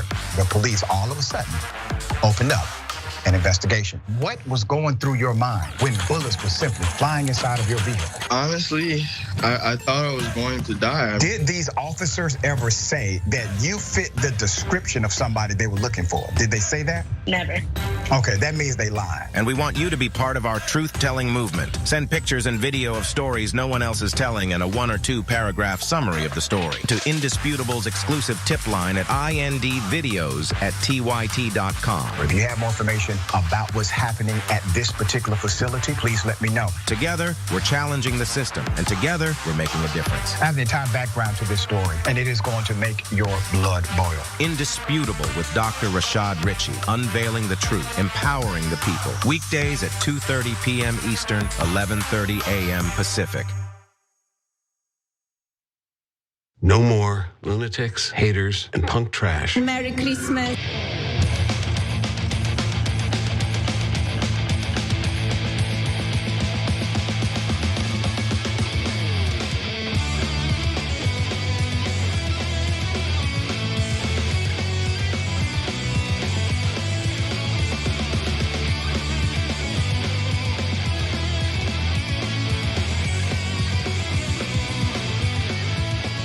All right, back on TYT, Cenk Uygur, Yasmin Aliyah Khan with you. Yasmin is also on Rebel HQ. Make sure you're checking that out on YouTube. I want to thank Ada for joining through the website, tyt.com/join. Really appreciate it. And I want to thank Robert Bullard for joining through YouTube. Hit the join button below. Sid Life, thank you for gifting 5 memberships. We appreciate it. We'll get to a lot of your comments a little bit later in the program, but now we start with a story that also involves me. So let's watch. Last week, sitting here was Ana Kasparian, and you guys had a really that got around. Yeah, and her co-host Cenk, he's also on the Young Turks, tweeted, "I think Bill Maher is the biggest racist in American media. I'm happy to challenge him to a debate on the issue of his favorite country in the world, his beloved Israel." How do you respond to that? I'm assuming you didn't even see this. Why doesn't he answer the question that she won't answer? All right, good news. I'm going to answer that question. He's going to say yes to a debate. Okay, we'll find out when and where. I have a lot to say about what Bill Maher just told you. But first, let's show you everything he said, and then I'll come back and respond to it. So Yaz, what else is there? All right, well, everybody knows that Bill Maher is a very staunch defender of Israel. He loves to talk about Israel, but he was just interviewed by the Free Press's Maya Sulkin, and she asked him about his viral sit down with Ana. And the question that was referred to in that first video was a moment during their debate where instead of actually grappling with the issue of Gazans who are being slaughtered by the thousands, everyone knows this, instead he wanted to talk about how evil Islam and Muslims are. And specifically, he demanded to know where in the Middle East Ana would want to live, and here is how that went. If you had to live in the Middle East, so tomorrow, Ana, you got to go live in the Middle East, where would you live? Where would you live? What city would you live in? Well, where do you think you'd be comfortable in that dress? Saudi Arabia, Riyadh? Oh, None of the above. And, none of them. Or Tel Aviv? None of them. I think given my very harsh and vociferous criticisms of the Israeli government, I probably wouldn't feel so safe living in Tel Aviv right now under this government. Well, that's under this government. First of all, they have free speech there, so it would not be an issue. But that was a side issue. We're not really talking about. We'll just say just a person, not you with your vociferous talking at, just a regular, a woman of your age. I'm sure a woman of my age who grew up in the Western world would probably feel the most comfortable in Tel Aviv. I will concede that. Wow. Okay, but we're having a discussion about which culture we like, when in reality, I'm having a discussion about the value of human life. All right, well, after that conversation, during which Maher only wanted to discuss Islam being inferior and also more dangerous than other religions, here's what this is Cenk, what you wrote on X. He said, "I think Bill Maher is the biggest racist in American media. His hatred of Muslims would make Mark Levin blush. If anyone said anything about Jewish people or countries that Maher has said about Muslims, they would be banned from US media forever. He's both ignorant and unintelligent." And then you also said, "I'm happy to challenge him to a debate on the issue of his favorite country in the world, his beloved Israel, and how he drives anti-Muslim bigotry and hatred in order to protect the genocidal ambitions of Israel. Happy to have Piers Morgan or anyone else host." All right, so asked whether he would be willing to take Cenk up on that offer for the debate, here is what Bill Maher had to say. Would you challenge, would you Yes, well, I'd love to hear his answer. Because there is no answer. Anybody who thinks they're a social justice activist, which these people do, and your number one issue isn't gender apartheid in the Muslim world, you're a joke. You're a joke. It's so obvious where the biggest amount of oppression is. You people who hate oppression so much. I feel like it's a credential thing for that generation. It's like they have to be these useful idiots who somehow, again, as the world's big liberals, found their way to this position of marching with the most oppressive people in the world. All right, well, then he called anyone fighting for Palestinian rights a joke, and he claimed that he was bored by the whole debate. I'm the racist. First of all, Islam is not a race, morons. It's an idea, it's an ideology. People of all races follow it. It's just more fundamentalist than other religions in this century. That would not have been the case in the 14th century. But we don't live then, we live now. And the fact that you won't call this out, like the fact that these Muslims in America, the way you live here, you couldn't live that way in most of these countries where your ancestors are from, and certainly your wife couldn't. The fact that this isn't your biggest issue as people who hate oppression, you're a joke. So, you know, you want to debate? Sure. I mean, I debated her. I'm bored. As I said at the end of that, I said, I'm bored.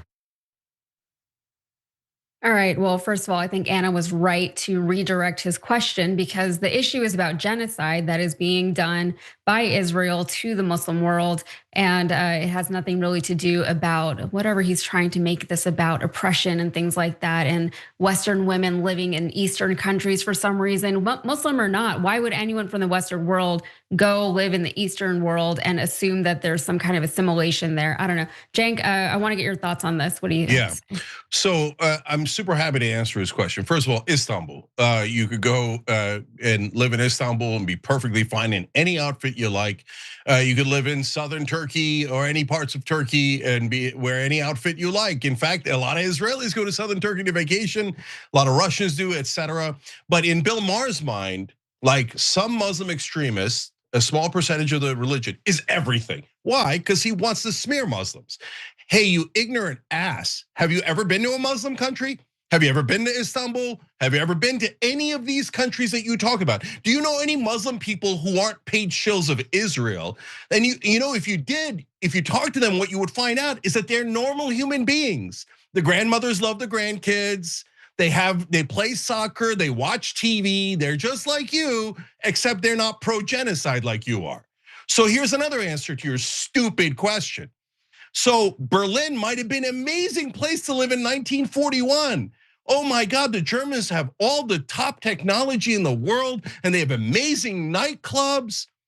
Oh, you're just complaining about this minor Holocaust that they're doing when Berlin is such a lovely city. And have you seen Stuttgart in the spring? What does having nice cities like that, theoretically, have anything to do with whether you're doing a genocide or not? Apparently nothing. But he is trying to distract you in every imaginable way from the real problem. He thinks the #1 issue is burqas. No, the #1 issue is the slaughter of 70,000 people in Gaza, 20,000 innocent children. If those 20,000 innocent children were Israeli, Bill Maher would go nuts and he would demand that the Palestinians be murdered and murdered. But it doesn't matter. He demands that now. There is no amount of innocent children that Israel can kill before Bill Maher condemns them. So he's busy condemning every Muslim on the planet. Oh, they're all so dark and savage. You should hate all of them, right? Meanwhile, this atheist, when's the last time he criticized Judaism? In his stupid movie, he smears the living crap out of Muslims. Okay, at least if we're being consistent, no problem. He bullies and attacks Christian. Again, if you're an atheist, no problem. Then he gets to Judaism. He's like, the only dumb people in this religion are the ones that are opposed to Israel. He literally did that. Okay, a guy who never criticizes Judaism, never, right? And he turns around, oh, the Muslims are wearing burqas and etc. No, brother, the #1 problem right now is the genocide that your beloved Israel is committing. But you don't want to condemn that because you're biased and you're disgusting. And right now you say, oh, you'd feel safe in Tel Aviv. Are you insane? You'd feel safe, Bill. I wouldn't feel safe at all. Israel has murdered 9 Americans in the last 3 years. The accountability has been 0. One of them was Shireen Abu Akleh, one of the top journalists in the Middle East. An Israeli sniper shot her in the neck, literal assassination, murder of a Muslim American. Our government did nothing, nothing. They bowed down to your beloved Israel. So no, of course I wouldn't go to Tel Aviv. Are you insane? For a Muslim American, there is no country on earth that is more dangerous than Israel. They can literally murder us and our own government won't do anything about it. It is a vicious terrorist state that has killed 70 times the number of people Hamas has. It has killed more civilians indiscriminately. IDF's own numbers, 83% civilian target rate, as opposed to Hamas, terrible at 67%. We condemn Hamas. He's constantly, all of these pro-Israel guys, condemn every Muslim, condemn every Muslim. When you come to Israel, how dare you? You anti-Semite. I can't believe you criticized beloved Israel. Give him another $100 billion. That's what you want, right, Bill? You want us to take another $100 billion in a 20-year memorandum of understanding and ship it over to your friends in Israel? No, thank you. No, thank you on that robbery. I'm not interested in that robbery. He says he's fine with a debate, except I'm bored of it. I mean, I already called everyone an anti-Semite, and I already said that all Muslims are dark savages we should finance Israel to murder. So I'm so bored of it. Okay, debate anytime, any place, brother. You name it. There's no way you survive a debate with me because you're so ignorant and you're so biased that you can't see straight. When people go 20,000 children, for God's sake, you have no humanity. He's like, a collateral damage, whatever. They're the terrorists. We had to murder them. Human shields and all this bullshit propaganda, okay? But if it comes to Israel, oh, those are real human beings. Their lives count unlike Muslim lives.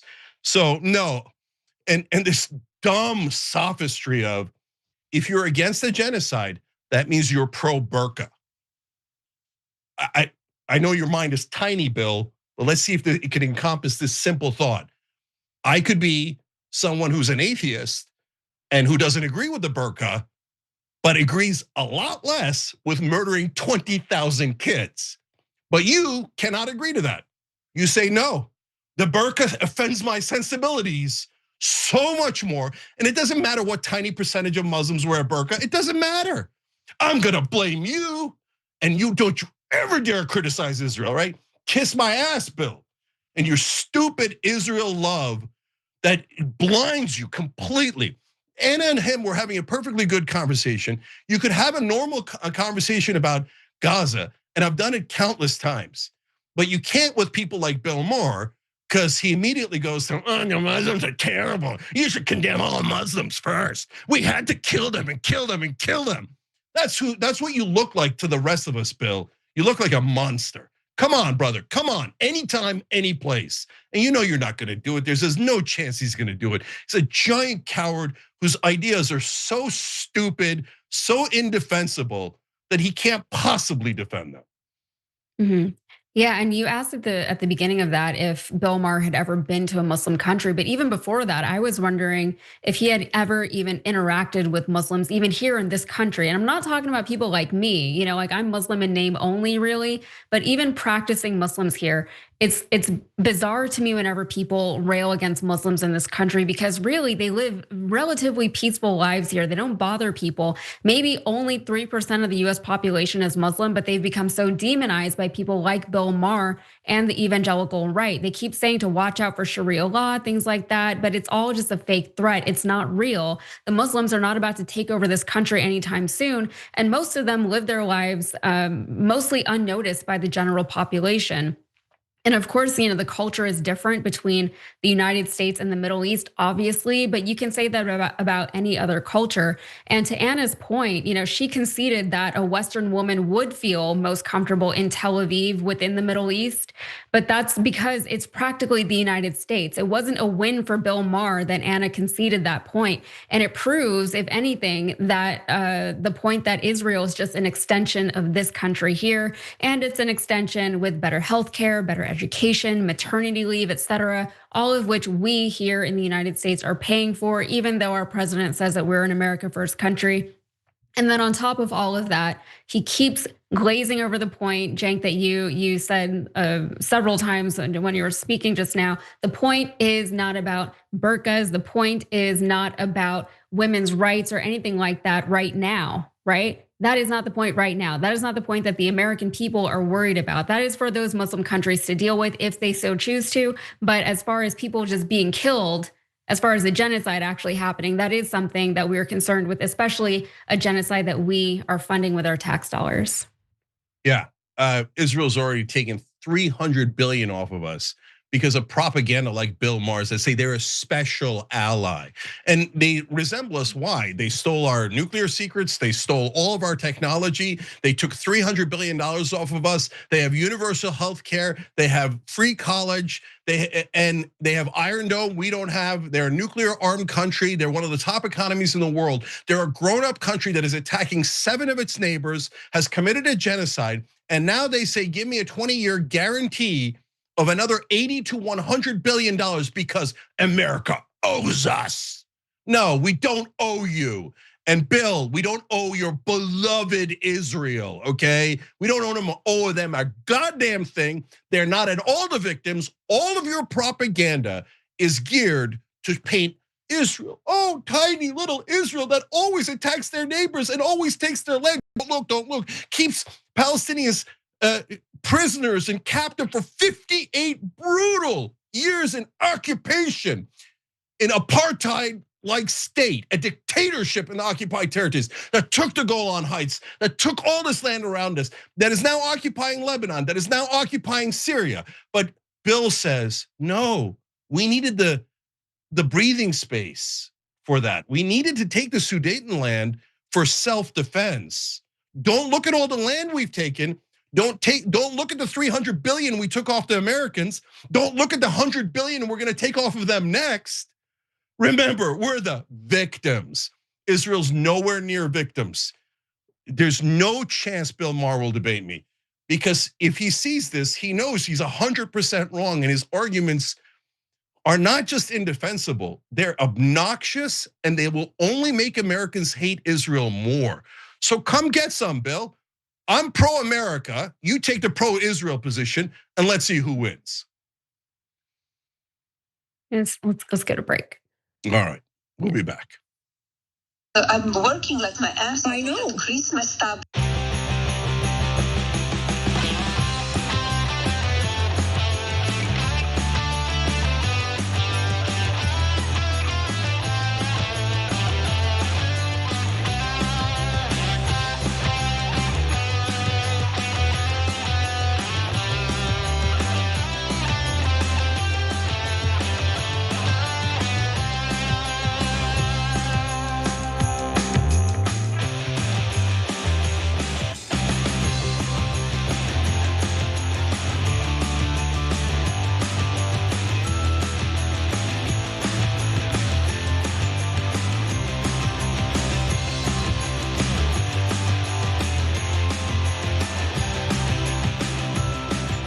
All right, Box writes in on Super Chat, women's rights in Islamic countries tend to suck. That's Bill's point, and to a degree it's true. Can we not point it out? It's derived from the religion. Box, one thing at a time, brother.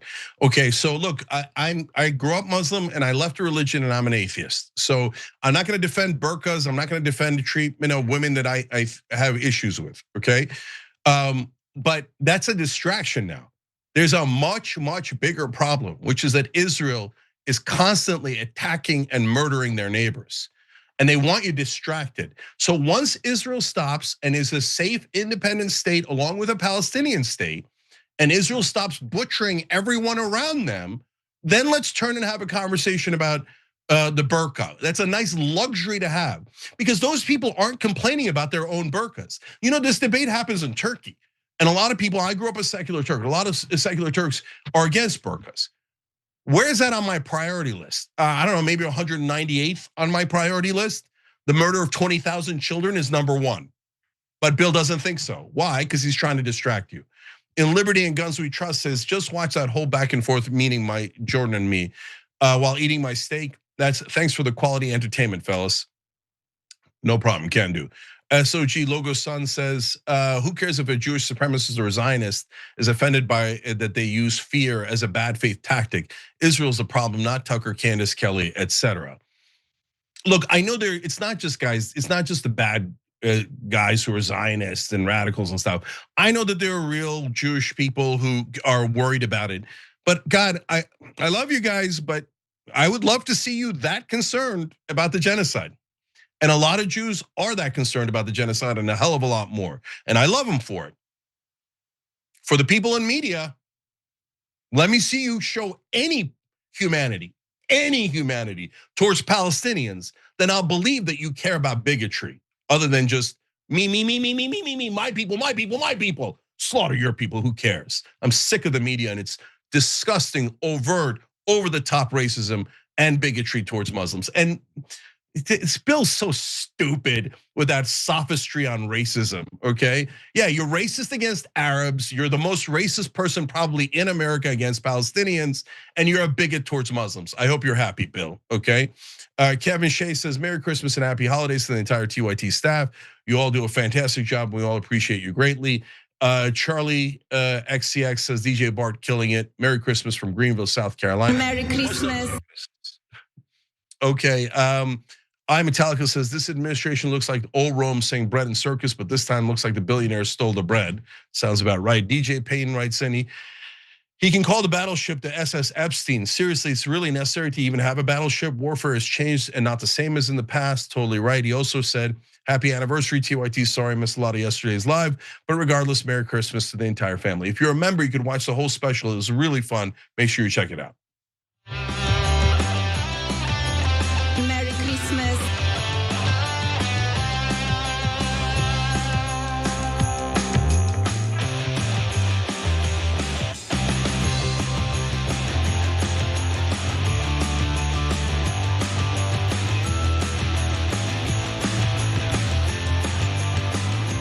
All right, back on TYT, Cenk and Yaz with you guys. Yaz got more news. Got more news. All right, now congressional Democrats are furious that they're actually getting primaried by candidates to the left of them. More progressive candidates are trying to enter this race. Cenk, I feel like this is long overdue. What is your 2 cents? Yeah, thank God. Now, what I want you to pay attention to in this story is how the Democrats bellyache about, oh, but we got all this money from corruption, and now they're gonna use some of our corrupt money to fight honest Democrats. Boo! We don't want honest Democrats. And of course, CNN helps them with that framing. So I've got a lot of thoughts on this. But number one, make sure you're voting against almost all Democratic incumbents in primaries, okay? They're almost all corrupt, and what they don't want you to find out is that all the donor money is the only thing they serve for 95% of those corrupt Democrats in Congress. The fact that the Republicans are 99% corrupt is not a saving grace for the people that Yaz is about to tell you about. So tell them the story. Oh yeah. Yep, so there's a lot of them. Not everybody is happy about this. And yeah, as Cenk mentioned, on Monday, CNN published an article about these very annoyed Democrats who feel as though they're owed another term. For context, over 24 congressional Democrats are staring down a competitive primary. So privately, many see the surge in far left challengers as an expensive headache that distracts from the party's goal of seizing control of Congress next November. Very inconvenient, yes. So Democratic Representative Greg Meeks is not one who is being primaried, but many of his colleagues are facing primary challengers. So Meeks told this to CNN. He said, I think we've got individuals who might be caught up in the moment, caught up in the internet. To me, it is them missing the boat though, because what they're upset about and angry about is the president of the United States. And what we should be doing is uniting behind Grace Meng and Adriano Espeauta and Richie Torres. Yeah, so that alone is very crazy to me, because like, oh, you're just so caught up in the internet. And I feel like what they're doing is the Democrats for so long have been all about, we're anti-Trump. We're not the party of Trump. We're not Trump. Trump is bad. We need to get rid of Trump and get out of Trump, just whatever. Everything has been very Trump-centric for the last decade. And, Meeks is mad that now there's a different strategy. And he's like, we need to, keep focusing on Trump, because that is what the Democrats feel have been working for them, and they might feel emboldened after the primary. But anyway, Representative Juan Vargas stated this. He said, the problem is they're attacking their own. It's like, attack the other guys. We will have spent this energy and money fighting amongst ourselves, and it's really dumb. It's not dumb. House Minority Leader Hakeem Jeffries is projecting confidence though. He said, primaries are a way of life in the House of Representatives. Our members are going to fight hard, make their case to the voters, and come back to office. All right, well, some of the primary challengers are styling themselves after New York City Mayor-elect Zohran Mamdani. They're taking a note from him. Democratic Representative Richie Torres is doubting that strategy is going to pay off for them, though. Mamdani is exceptional, he said. Not every candidate who claims to be in his mold is the real deal. And of course not. That's why we have an election. That's why we have campaigns, so the people can vet that and decide that for themselves. And according to CNN, the reason that these Democrats are peeved is because they are being forced to spend their own campaign money on defeating a primary challenger now. As he was saying, it's a waste of their time and money. Instead, they would rather help swing purple seats back into the hands of the Democrats. And I don't agree with that strategy at all. Cenk, as you said, these people are already corrupt. They already have not been serving their constituents the way that their constituents would like to be served, and people are naturally looking elsewhere. And when you put that into the greater context of these last 10 years under some version of Trump, Democratic voters, including me, especially progressive voters, are very tired of seeing the Democrats not fighting for anything, constantly on the defensive, and somehow they're always still being caught off guard, even though we've been dealing with this man and this party and this administration for years by now. Nothing they do should be surprising. Why can't the Democrats just be better? Even if you're gonna be a minority party, why can't you be better at protecting the American people, protecting their rights, protecting the things that matter to them, instead of just constantly capitulating, losing, and expecting the American people to just vote you back into office? Yeah, so number one, corporate Democrats are not my allies, they're my opponents. So he's like, oh, we're all on the same team. Really? Did you pass paid family leave? Did you pass minimum wage? Did you pass the public option, which is so simple? All these things poll is 70, 80%. Did you do any of that? Oh, you didn't do any of that. In fact, you blocked it, didn't you? A lot of you. And did you help us negotiate drug prices like Obama promised and Biden promised? No, you didn't, right? Why didn't you do it? Oh, golly gee, I'm a moron, I'm incompetent, I don't know how to do things. Paid family leave's at 84%. How stupid are you? How incompetent are you? How terrible a politician are you? Okay, fine, if you're a terrible politician, we should fire you anyway. It's at 84% and you couldn't figure out a way to pass it. It's at 74% with Republican voters, but your dumbass couldn't figure out how to pass it. No, you never tried because your donors told you not to try. You're all bought. You are not my friends. You are not my allies. In fact, you are interlopers, pirates that have taken over the Democratic Party, and you're now posing as Democrats when in reality you killed most of the Democratic policies. So, and then my favorite though, Yaz, is that they come in and they go, I raised all this money from ExxonMobil and Pfizer and AIPAC, and now the AI bros and the crypto bros, and now I got to use some of it on destroying an honest Democrat before I get into a fake fight with the Republicans. Yeah, they have the same money. You guys will do your fake fight, and it won't matter who wins because you'll both be pro AI bros, pro crypto bros, pro Israel, pro defense contractors, pro oil companies. No, you're not my friend, and you should get the hell out of our party.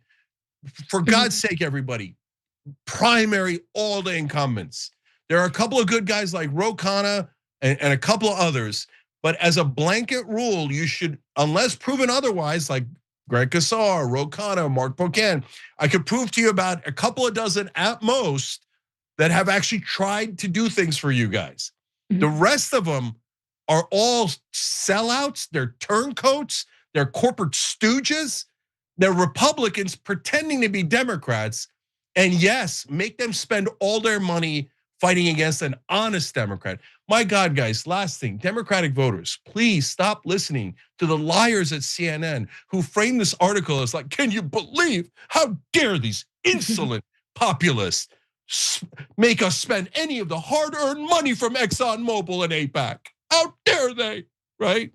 No, primaries are democracy. If you want to protect democracy, you would love and cherish primaries. It's the only place where we have a real choice. This is not a message against Democratic voters. This is the most important pro-Democratic voter message you will ever hear. Fight for your own policies. Fight for honest people who will represent you in the Democratic Party. If these corporate sellout goons win one more time, they're going to destroy the Democratic Party Because once they get back in charge, they will do what they always do, which is nothing. And then the American people will hate Democrats forever. Don't make that mistake. Make sure you vote all the bums out, especially Richie Torres, who's a giant sellout to a foreign government. One last guy, actually, come to think of it, Dan Goldman. So Dan Goldman is one of these people crying and crying, oh, I'm an incumbent, they're making me waste my money, right? Dan Goldman primaried an incumbent. He was up against Mondaire Jones when he won his first race. So, good for the goose, but not good for the gander, right? No, I'm allowed to, they were anti-Israel. They were anti-Israel. We can make sure you defeat your mom, I'm in a curry much. Anti-APAC, where's the money? Where's the money? Those are the Democrats you should despise and you should vote against. I want to be perfectly clear about that. And so Dan Goldman, no tears for you. So go ahead. Not that Mondaire was a great guy, but at least Mondaire Jones was a Democratic incumbent. You chose to run a primary against him. So spare your totally BS fake tears for CNN, who'll scoop it up and drink and be like, oh, Dan Goldman tears. Oh, I love it. I'll write the article on his behalf. Poor Dan Goldman. Hey, the CNN schmuck reporter, did you not know that he ran against an incumbent? All right. Yeah. Well, I just want to point out real quick, in 2024, 95% of incumbents were reelected into office. So once you become a member of Congress, however you get there, there is an understanding that I'm here to stay. As long as I want to stay here, I can stay. And that's not how our democracy is supposed to work. And Cenk, that was a great point about where and how these Democrats raise all their money. They got it from all these corporate donors. And this is now the money that they're mad about having to spend in service to the actual American people. And the irony of that is that the Democrats, they announced last year that they're going to actively and openly begin courting big corporate donors going forward, right? They said that to the American people. And prior to that, the Democrats had always prided themselves on having the support of the majority of actual real Americans, right? And every time you would get, whenever you're looking at who is raising all the money during elections, you would see that the Democrats have a lot of smaller donations from more people. So that would suggest that they have more voters behind them. But now the Democrats are saying, we don't want to do all that work. We don't want to actually represent the will of the people. We're not even going to try to appease the people anymore, try to give them what they want. The Democrats really are doing the bare minimum as far as even pretending to like fight for the people at this point. And so, yeah, so they announced that they're going to go after this corporate money. And so they're saying this is our priority. These are the people or the corporations that we're trying to appease. And this is who we're governing on behalf of. And that is hardly a democracy. And I don't want Democrats in our Congress who feel that way. So yeah, primary them, get them out. Just because you won one election doesn't mean that you're entitled to win every election after that. All right, guys, we're going to take a quick break. We'll be right back. How does Santa do it? Does he cinch up his belt?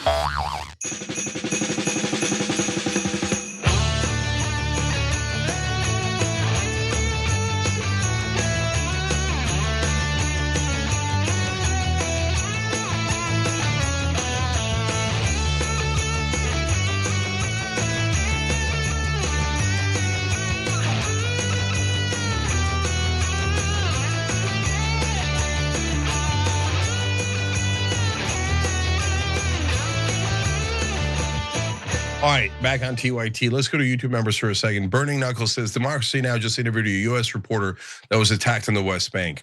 So I don't know if it's the same guy, but we covered a guy who was actually a Jewish American reporter, went to the West Bank, got attacked by settlers.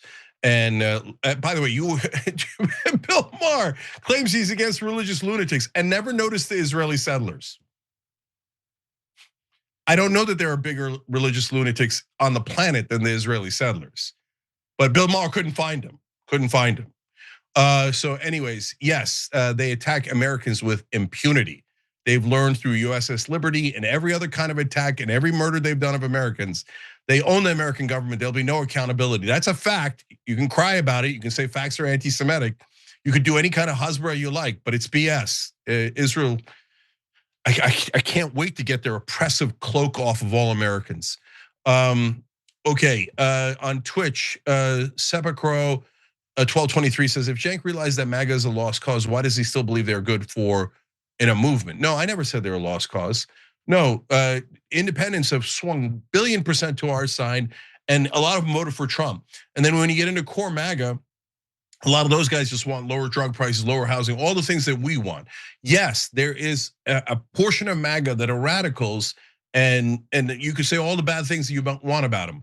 But when you do that, the other 2/3 or half or whatever the number is of Trump voters think you're talking about them and you drive them away. Don't do that. That's a bad idea. So that's okay, but it's a fine question. I want to make sure you understand what I'm saying. Lake of Fox says, I was the first bar mitzvah from the Daniel Pearl Education Center, named for the murdered Jewish American journalist. And the lesson I took from that was that I had a religious obligation to stand against the murder of journalists. Oh, I love you. That's exactly right. See, it's not that complicated. And good, decent people, it doesn't matter what religion you're from. Yeah, don't murder journalists. Dave Chappelle had a great line about it in his special the other day on Netflix. He said, they said, oh, they criticized me for going to Saudi Arabia, and what they did to Jamal Khashoggi was terrible, and I agree with that. And that's one murdered journalist. Israel murdered 240. But Bill Maher can't find a way to criticize it. And Chappelle mentioned Bill Maher and said what an a-hole he is, okay? 240 journalists, more journalists killed in that war than all other conflicts in the world combined. Why? Because Israel is literally targeting the journalists. They're murdering the journalists on purpose. Shireen Abu Akleh was crystal clear, and throughout they've had sniper shots taken out journalists. They've known where journalists are and bomb them on purpose. Later they smear them and go, oh, they were all probably Hamas. Who cares? Let's murder more Palestinians. But yeah, anyway, like, yes, thank you for learning the wonderful morality and decency of Judaism at its core. The things that they taught you were right. You should care for the underdog. You should challenge authority, and you should care about everyone like they're your own. So thank you for learning the right lessons from Judaism. And we covered the story. The parents are like, "Oh my God, we taught our kids to be moral. It was such a mistake."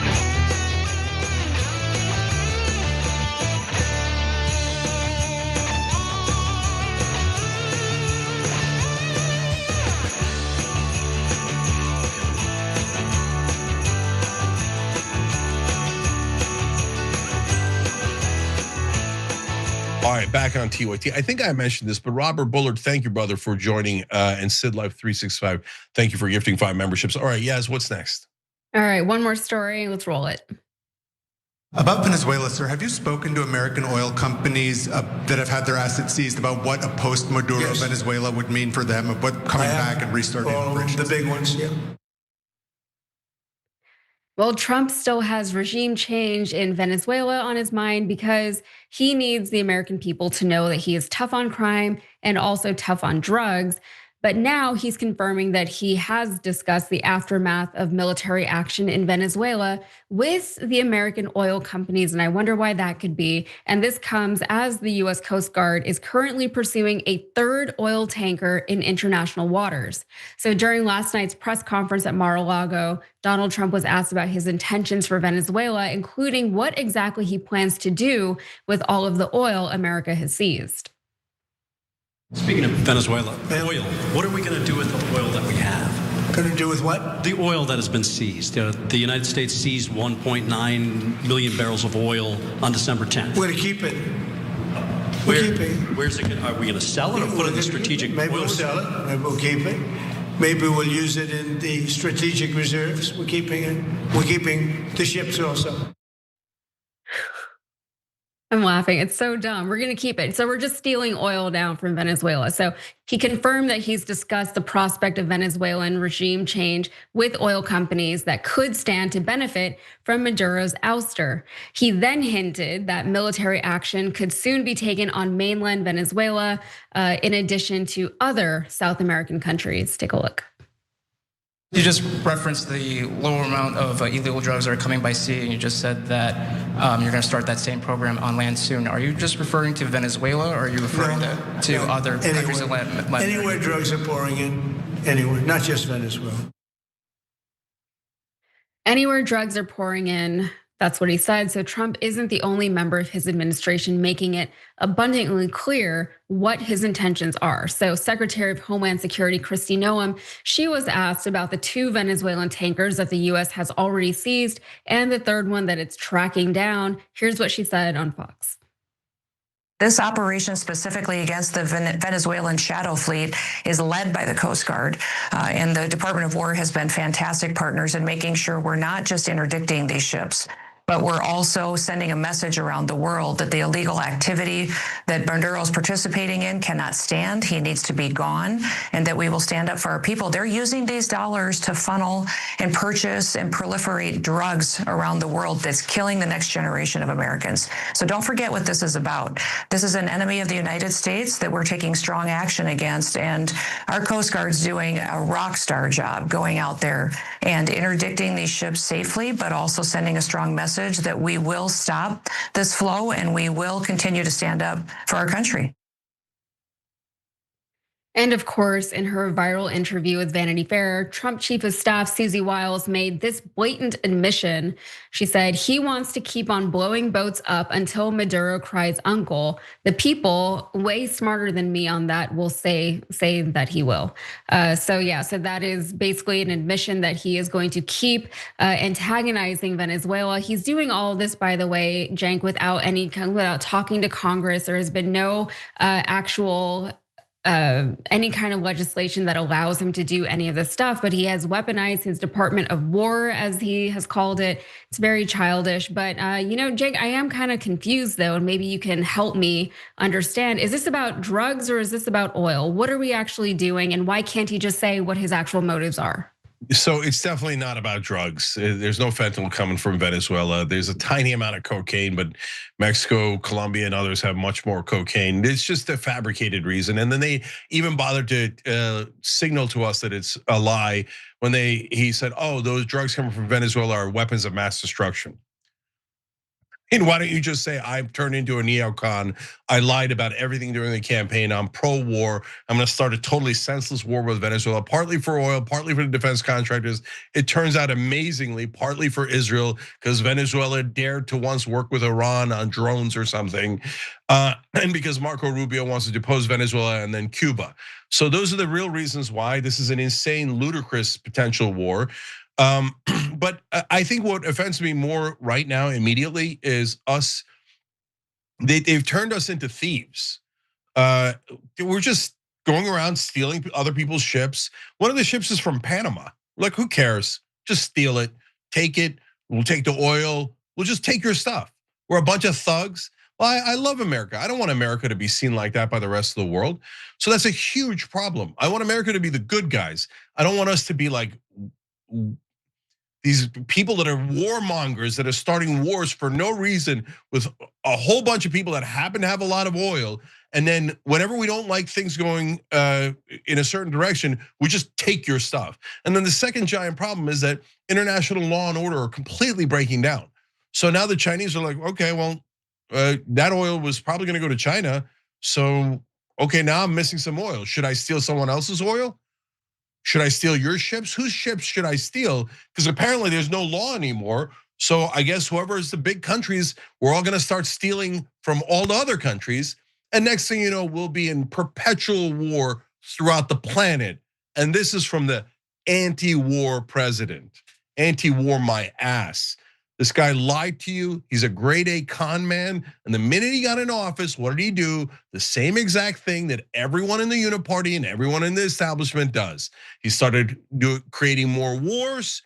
He started doing tax cuts for corporations, and he did nothing for you. He cut your SNAP, he cut Medicare, he cut all the essentials. He fired a whole bunch of innocent people, all to serve the donor class. He's the same kind of global elitist that he ran against. He's the swamp he ran against. No, we don't need a war with Venezuela. And no, we shouldn't be stealing other countries' stuff just because we feel like it. Just because Rubio and Trump want to feel more manly, okay? And whatever other donors want money for themselves at great cost to the American people. For God's sake, for once in our lives, we got to elect one honest man to actually serve America and not the donors' interests and global interests. Yeah, and I'm just confused as to how the people who voted for a president who explicitly said he wasn't going to start any new wars, he was going to pull out of other countries, he didn't want to give aid to them, how that guy is doing everything that he's doing now and they still support him. And what's puzzling to me also is that they act as though they're like surprised that he's doing the things that he's doing, but like why? For 10 years, Cenk, like on networks like this one, we have been saying this is exactly who he is. This is exactly what he's going to do. In a lot of ways, he is very, very predictable. But these people they're like blinded by their love for him. They say that we have Trump derangement syndrome. They have something else entirely, right? They look at him like a cult leader. And so they just don't see him the way that the rest of us do. And, how many times have we been wrong about the things that he said he was going to do? And then he did it, So if we can call it out, then it's out there. There's enough information there that some people are able to pick up on it. So it's obvious. But now he's building a fleet of battleships, for God's sakes. Like he's going to plate them all in gold, probably because he said he has a very aesthetic eye, and so he knows what needs to happen with battleships. Pete Hegseth thinks he's like Jack Sparrow out in the Caribbean pirating all these oil tankers or something. Like, what is going on? And Congress at this point really doesn't have any means to stop him because he has the Supreme Court on his side, he has the Department of Defense on his side, and Congress is not going to do anything because they haven't done anything thus far. All right, and look, even half his base is gone already. So the half would just follow whatever Trump wants, but the other half is like, wait, I'm positive we said anti-war. I'm positive, right? All right, so guys, believe it or not, at the end of this fiery show, Operation Joy is next. So stay right here. There's some amazing comments, and finally, a question for me on what to do to regain happiness. Wow, fascinating. We'll do that when we return for everybody.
All right, guys. So we're gonna do Operation Joy here. Cenk and Yaz with you guys. As we do that, first I'm gonna read some comments left over from the show, but they're perfect for Operation Joy. Then I'll get to the Operation Joy comments and question for me. And actually, one of the other folks kind of halfway answered the question that was asked.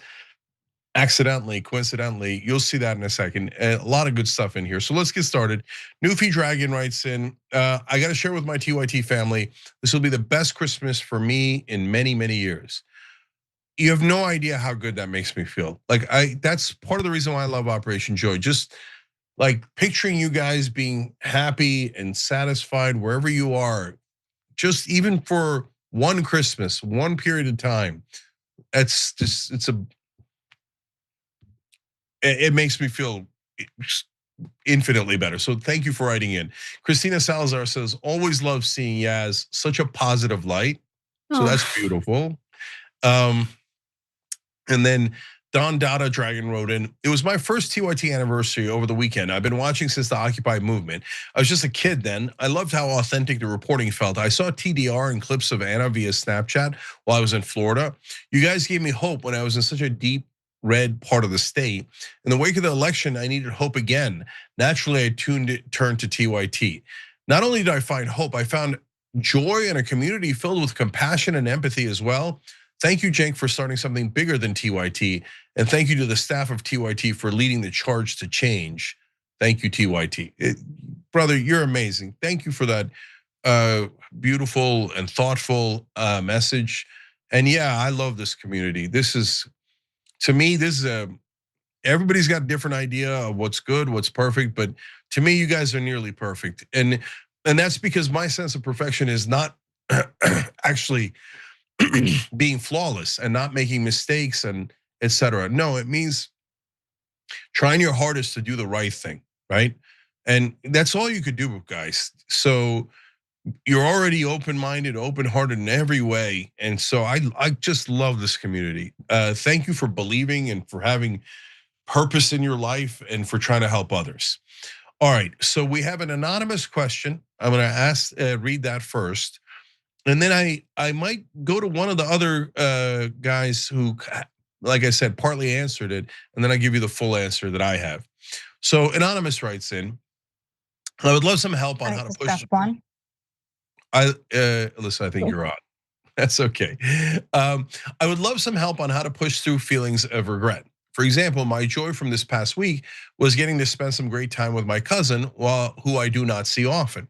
However, it is a bittersweet feeling because I have not done a very good job of keeping in touch with him over the years. I wish I could go back and change that. I look back at the past several years of my life, and more often than not, I tend to focus on the mistakes I've made.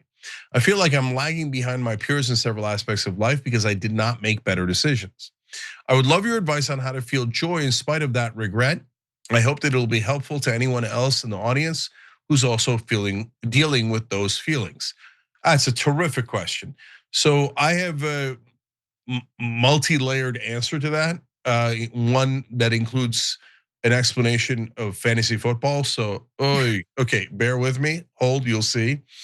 But first, one layer of that is reading Happy Warrior Dragons comment. So they write in, a friend and I once argued about what all right, let me see if I can get this right. A shulala is, and I'll come back and explain what it is in a sec. And I eventually convinced him. Afterwards, he thanked me and said that was one of his favorite things in the world. I asked jokingly why being wrong was so fun for him. He said it wasn't being wrong, but having his less accurate interpretation of the world proven wrong and improved with a more accurate one that brought him joy. In that same vein, I want to thank TYT/Cenk for giving me joy and improving my interpretation of the world. All right, first of all, that is an amazing comment. So thank you for that. I appreciate you so much for saying that. But wait, he's got more because it's relevant, like I said, to not just this comment, but the earlier question. He says, I was a major detractor from having MTG on the network. I felt the way that Cenk interviewed her didn't push back enough on her when she lied. I felt there could be nothing gained from having someone on the show who had such horrible and bigoted things, as well as shown a complete inability to tell the truth. I was wrong and Cenk was right. Now that we made sure this will be read on the show, that's hilarious. Wink continues. I'll continue. I believe encouraging Marjorie Taylor Greene in her small act of rebellion against Trump did help lead more acts of rebellion against him, making the interview important and me wrong. I will say that I think that the instinct I had wasn't entirely wrong. I think making sure people are making the right decisions for the right reasons is important. Evidence Fetterman, especially with people like Tucker or MTG that may have presidential aspirations. We must stay vigilant, but perhaps allow a little more for change in the right direction. Thank you, Cenk and TYT. Free the USA, free Ukraine, free Palestine. Okay, all right, guys. Well, so let me tackle both of those things. So number one, guys, I know sometimes when I go in a different direction, strategically, tonally, etc., it's jarring. And so I don't blame you for doubting it. I don't blame you for wondering about it, all right? But what I'm hoping is that after 20 years of doing this and shown over and over and over again that we have good intent and we're trying to bring positive change in the world, that the next time I do something like that, you might think, maybe Cenk is up to something and maybe it's a good thing and maybe he sees something we don't see, right? So what I saw was Marjorie Taylor Greene, Tucker Carlson, etc., all starting to break from Trump, starting to break from Israel, starting to break on the Epstein files. I mean, if all you cared was about Democratic strategy, and that is not all I care about at all, right? You would obviously want to encourage that. And at the same time, almost everybody else on our side was don't encourage that. Don't talk to them. Just keep calling them evil and racist. I'm like, she's going against Trump. We're against Trump. What are we doing, right? But I know we get dug into these places, but much more importantly, happy warrior dragon. You have exact right attitude, brother. And your friend has the same attitude that I have, which is goes to the advice that I'm gonna give anonymous. Look, we all make mistakes. There is no human being that hasn't made hundreds of mistakes throughout their life. And some are small, a lot are small, a good amount are medium sized, and some are pretty big. But that's because you're human. That's not abnormal. You're not the only person that has that. You're having a very, very normal reaction. And in fact, the fact that you recognize that you made mistakes puts you above a lot of folks because your eyes are open, your mind is open, and you can recognize that you made mistakes. Now you got to take the next step, right? Which is, what do I learn from that mistake? Oh, I want to spend more time with my cousin. Or, those folks took a certain route and maybe you like that route better now, I don't know, right? Okay, is there something I could learn from that? And so then the third step is, okay, this mistake was a gift to me because now I know better. I've now become a person that knew more than before I made the mistake. I'm richer in knowledge, have a better perspective now, and armed with this information and this perspective, great, now I could hopefully never make that mistake again because I learned from it. And now I could be a better person or be better in whatever ways that you measure it, career, et cetera, having grown from the lessons you learn from those mistakes. And the earlier you make them, in a sense, the better, because then you'll have a whole lifetime armed with the knowledge that you gained from those mistakes. So now the goofy example. Look, guys, where you got this TYT fantasy football league that I talk to you, and I mention every once in a while. Anna greatly frowns upon it, but I do it anyway. Okay, so and I had a great team this year, and so a lot of guys from TYT are in the league, obviously, and I wound up losing by basically less than a touchdown. And I made a couple of critical mistakes. And Chris Huck from the Pittsburgh office beat me this weekend. I'm so proud of Chris. What he doesn't know, his team's name is Artie Burns.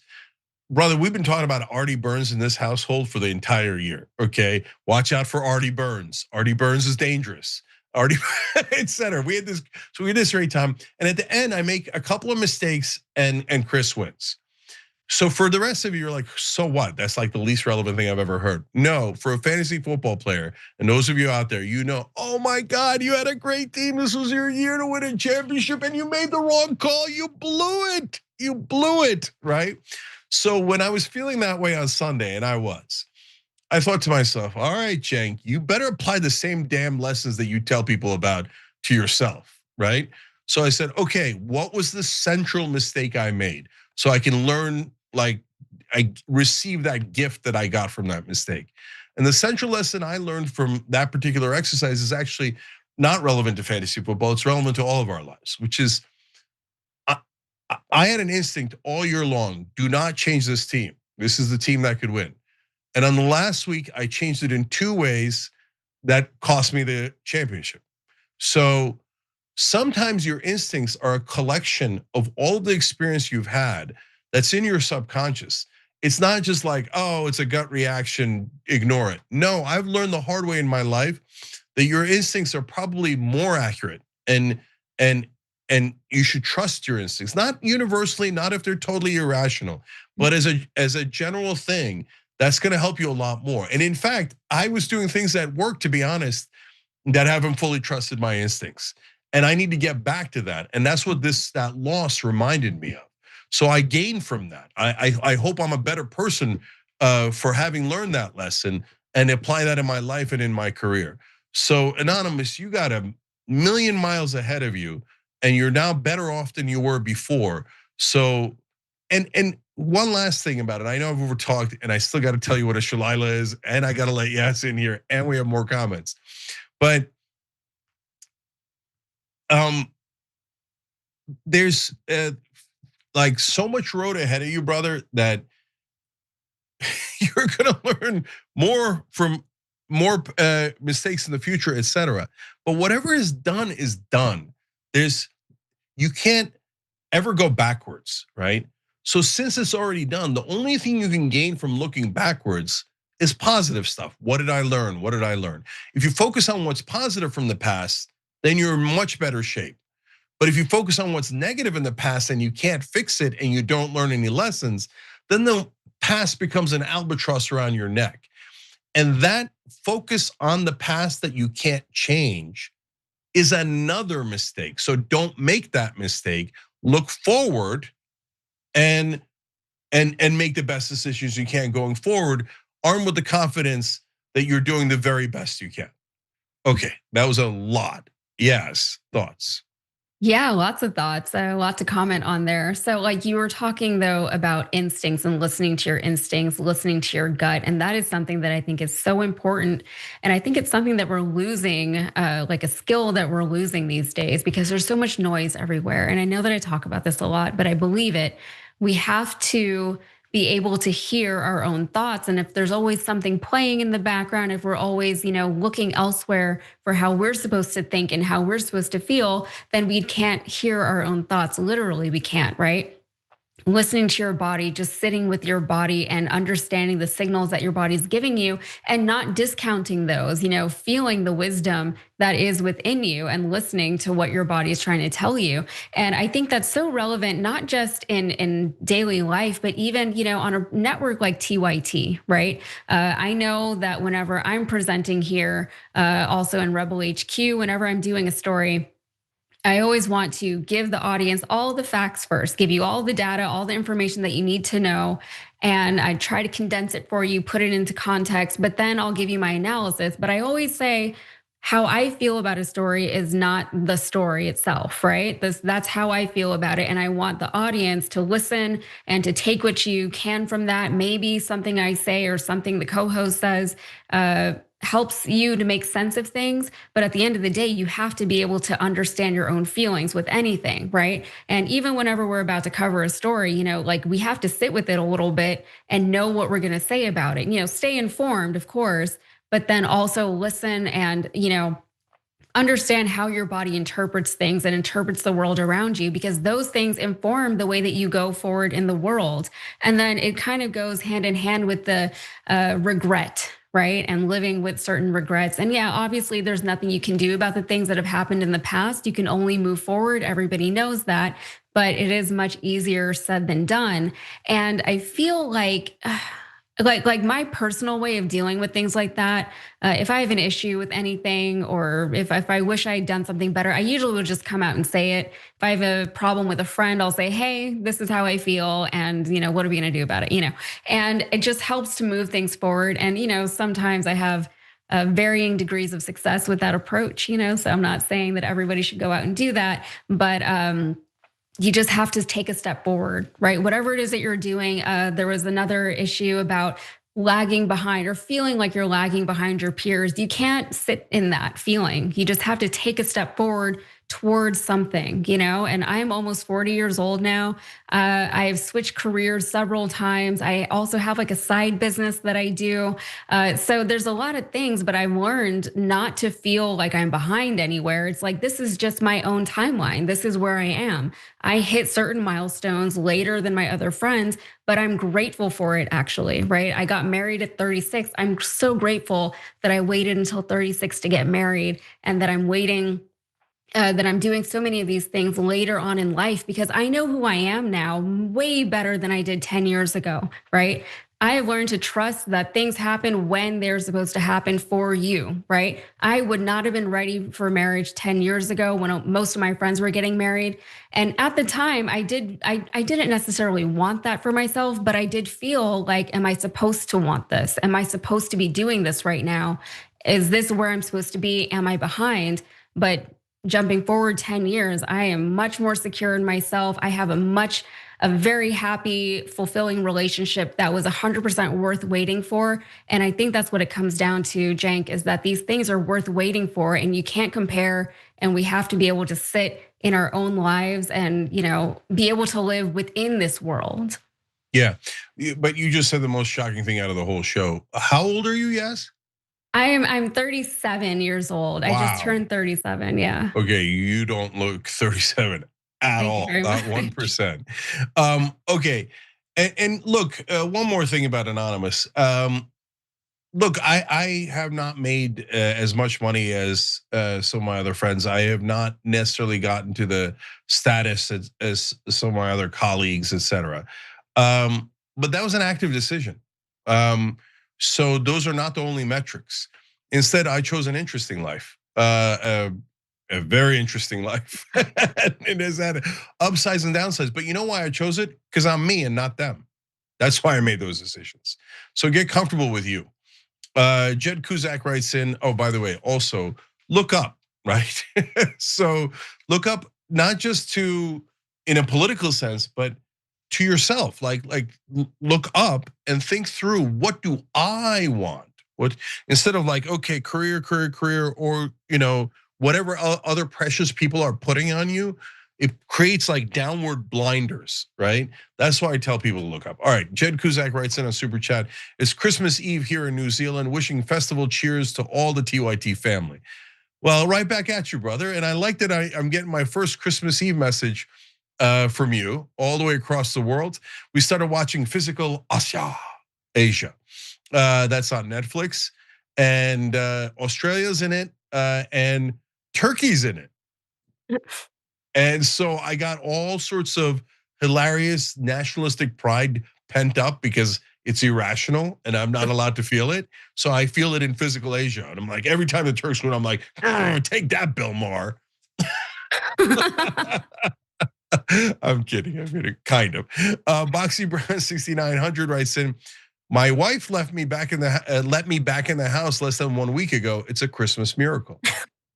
Now, that's a thing to be joyous about. I mean, that's keeping it super real.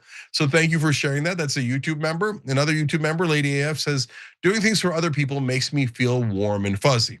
I think it does for a lot of us. And that's a big part of the reason why we're all here together. And so I'll read more of those in a second. But first now, I'll go back to, so what is a shillelagh that they were debating in the comment that I read.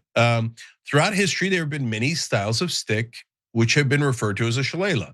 The earliest known reference dates back over a millennium ago. Wow. These sticks were a club which became associated with people who used them extensively for warfare and personal protection. So apparently you beat them with a shillelagh and they will do. Okay, now I learned something. So thank you for contributing to that. All right, Kyle has a simple message for us at tyt.com/joy. Taking hikes with our dog every Sunday. Nothing beats being in nature 20 minutes from home in any direction. Well, that is awesome. And then they have a picture. Can we show the picture? I love these pictures. And guys, that makes me feel serene, right? And so holiday is a good time to go to tyt.com/joy and share your stories. I'm going to be checking it out throughout the holidays. All right, Zane the Magic Puffer Dragon says, my joy today was, I'm in my new room in an amazing house in my old area in SoCal. It's near my kids and everything else I need. And everything else I need is close enough that I'm riding my new e-bike my mom got me for transportation. It's amazing. I'm loving being on my own, even though I'm going through a divorce right now, but it's been great. And my TYT family has been amazing and extremely supportive and financially supportive for groceries this month. So I didn't starve to death. And I just love them so much for being in my life. I'm so thankful for all of my TYT family. Here's the picture of the pool. And the pool does look nice, and it does look very much like Southern California. So God bless on that. But most importantly, God bless this community that's helping a brother out. I appreciate you guys. NorCal Girl 717 says, I'm joyful to have my dog Monroe, Moni for short. He recently turned 11 years old on Sunday, December 14th. I love him so much. Although I'm extremely scared because of a health scare he had last night, I'm obviously going to continue loving him for as long as I can. Happy birthday, pup. And then here comes Moni. Moni. All right, that's awesome. Okay, God, we love those pet pictures. Mitrian writes in, my joy today, getting the results of a scan I had yesterday. No evidence of metastatic disease. I'm now 3 years cancer free. Awesome, fantastic, best news there is. I love it. Thank you for sharing it. Okay, we all want to celebrate it. Unicorn Dragon writes in, I feel joy when I listen to Cenk's calming voice while taking a hot shower. This is me now interjecting. Wow, really? Okay, he continues, or they continue. It's cathartic even when he's worked up because it feels like someone else is doing all the screaming for me. Oh, and keep the dad jokes coming. Oh, can do. Okay, so don't you worry about that. I'll keep them coming. Although I let one slip today. I had one in the middle of the show and then I forgot it. But thank you for saying that. I appreciate it. I'm in a constant internal debate about how to contain my rage on the issue of and different issues throughout TYT history, the Iraq War, the bank bailouts, the genocide, now Israel's control, etc. And I don't know, you're all my therapy in a sense. All right, last one from the tyt.com/joy. Tube Stock Dragon, formerly Tugging the Tubin. Okay, so they're changing the name. That's a big change in the TYT community. We've noted it. We updated our handle to honor the best Christmas album ever, Socks. We followed JD McPherson for years, and the title track claims socks are the worst gift. But my little boy will tell you that children's books, Socks, based on the album, is the best gift. I love how every year is a little different, and this year I got to have my own birthday. My birthday was yesterday, December 22nd, and I'm a rare twin. And I also share my birthday with my older twin brother, although he's 7 years older. Lost you on the twin part. It's in quotes, okay. And I've been sometimes overlooked and sometimes treated special because our birthday falls within the holidays. The last few years, he was off work for Christmas and stayed with me to be closer to his adult children for the holidays. But he got promoted, so we're not together on our birthday. So this year was the first birthday in years that I wasn't having to coordinate with Herschel to figure out what time to go with all the kids, cousins, and friends to a Mexican restaurant. He's difficult but worth it, but it was joyful spending my birthday in Chicago with my husband and kids. We had a nice brunch while we visited the German Christmas market, stopped by Wrigley Field, had a nice dinner, and Marty and I even got to have a sneaky cocktail. Okay, love it. And here comes formerly Tugging the Tubin picture, now Tube Sock Dragon, the joint account used by these two wonderful people that have been sending us a lot of messages for Operation Joy, and I love it. Thank you guys. Okay, I'm gonna take another breath here. Oh, we're already out of time. Jesus, Lord mercy.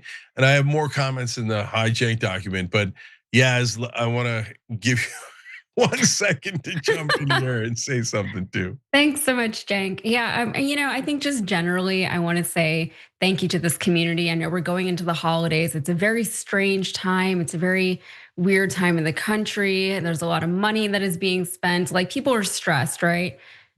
But this is a time when people are at least off from work, right? However you choose to spend the holidays, please just spend it with people that you care about. Even if that is just, us here at TYT, we're not gonna be like working too hard on Christmas, but we'll be back on Friday. I'll be back on Friday too. But these holidays, somebody was talking about gift giving and how gratifying that can be, how nice it is to give gifts to people. Cenk, my husband's birthday was December 17th. So he also has kind of like a birthday Christmas thing going on. And this is just a funny story, but I ordered him for his birthday Christmas gift. I got him the Lord of the Rings vinyl, all 3 soundtracks on vinyl. So cool. And then I got it in the mail. I had to order it from the shop in Brooklyn because I couldn't find it anywhere. And I noticed I had 2 of the Fellowship vinyl. And I was like, why would I order just a separate vinyl for Fellowship? So now I have an extra Fellowship one. And my husband said, oh, I actually ordered that for myself and it came in at the same time. And so I thought I just ordered it twice, but I had just gotten him such a good gift that he had already bought it for himself. So, wow. So that was fun. But, going into the holidays, I'm baking an apple pie. We're doing Christmas at my parents and then with my in-laws. So, it's great to just see everybody, and please just everybody, I know things are crazy. I know this week alone has been crazy, especially since last Friday with the Epstein drops and everything like that. But just take a day or two to just kind of like let it go from your head, and then we'll come back on Friday, and I'm sure a lot will have happened over the 2 days when we're off. But just unplug a little bit. This is the one chance that you get. This is what the holidays are actually for. It's for your family. It's a time to just reset. It's the winter also. We're supposed to be sleeping more and relaxing more. I know that never happens, but that's what we're supposed to be doing. So I just want to leave everyone with that. And I hope everybody has a very happy holiday. Okay, first I gotta say, you nailed it. I mean, it's a perfect gift when the person you're getting the gift to got themselves the same exact thing at the same time. So nicely done. So last two things, guys, are one, to just remind you of the programming schedule here. So we're off Christmas Eve and Christmas, so the next 2 days, but we are back on Friday. So make sure you come back and check us out on Friday. On Monday, we're gonna do the Turks and Jerks special. Who's the Turk of the Year, the Jerk of the Year? And so that's gonna have a lot of our hosts with us, John, Brett, JR. So make sure you're checking that out Monday after the show. So obviously show 6 to 8 p.m. and then at 8 p.m. Eastern, we'll do the best and worst people of 2025. Okay, and now the last thing is reading your last couple comments from the members on tyt.com. Visionary says, congratulations on your 20th. My joy is that the TYT family is still here and as outspoken as ever. Happy holidays. Thank you. And look, guys, I keep telling you we're besieged. We've been besieged from day one. This Israel thing has made us more besieged. And I feel like, every day we get to do this is a win. Every day we get to get the message out and be honest and represent you guys in a way and be a voice for positive change is a win. So let's keep going one day at a time. Burrito Bandito said, I'm folding my son's laundry and came across one of his t-shirts. And it says on it, quote, our lives begin to end the day we become silent about things that matter. Martin Luther King Jr. This is my Christmas gift, they wrote it. Oh, yes, yes, yes. If my kids one day wear a shirt like that without me telling them to, I'll think like, oh, such a good parent. I nailed it, right? So Burrito Bandito, you nailed it. Nice job. Visionary writes in, last comment before Christmas. The best way to gain joy from your mistakes is to learn from them. Oh, see somebody else helping out here. When alone, when it's quiet, and when you can be objective as possible. Think about what makes you feel good or how you could improve upon your own actions and directions to best serve yourself and others. Helping others feel better or good is also surprisingly good self-therapy. A great example is sharing laughter with others. It's contagious. Goodwill and good feelings help analogously. Fourth generation MD, physician/surgeon, life scientist, educator. So that is a person of authority right there, okay? Telling you, let's go. Let's look towards a beautiful, bright future and one you're gonna tackle armed with even more knowledge and experience and expertise, okay? Now, one more programming note. We are doing old school tonight. So me, Michael, and Dave, the questions, the topics will be as absurd as ever, and we will share laughter as we always do. So if you're a member, come check out Old School. That's just for the members when it's live. You can later get the podcast in our podcasting network, but tyt.com/join to become a member and check it out tonight. Or hit the join button below. We love you guys. Thank you, Yaz. Thank you to the whole TYT crew behind the scenes. Merry Christmas, Merry everyone. Christmas. Ho, ho, ho. Okay, we'll see you guys. Actually. Oh, what about the children? Give me a break. Merry Christmas.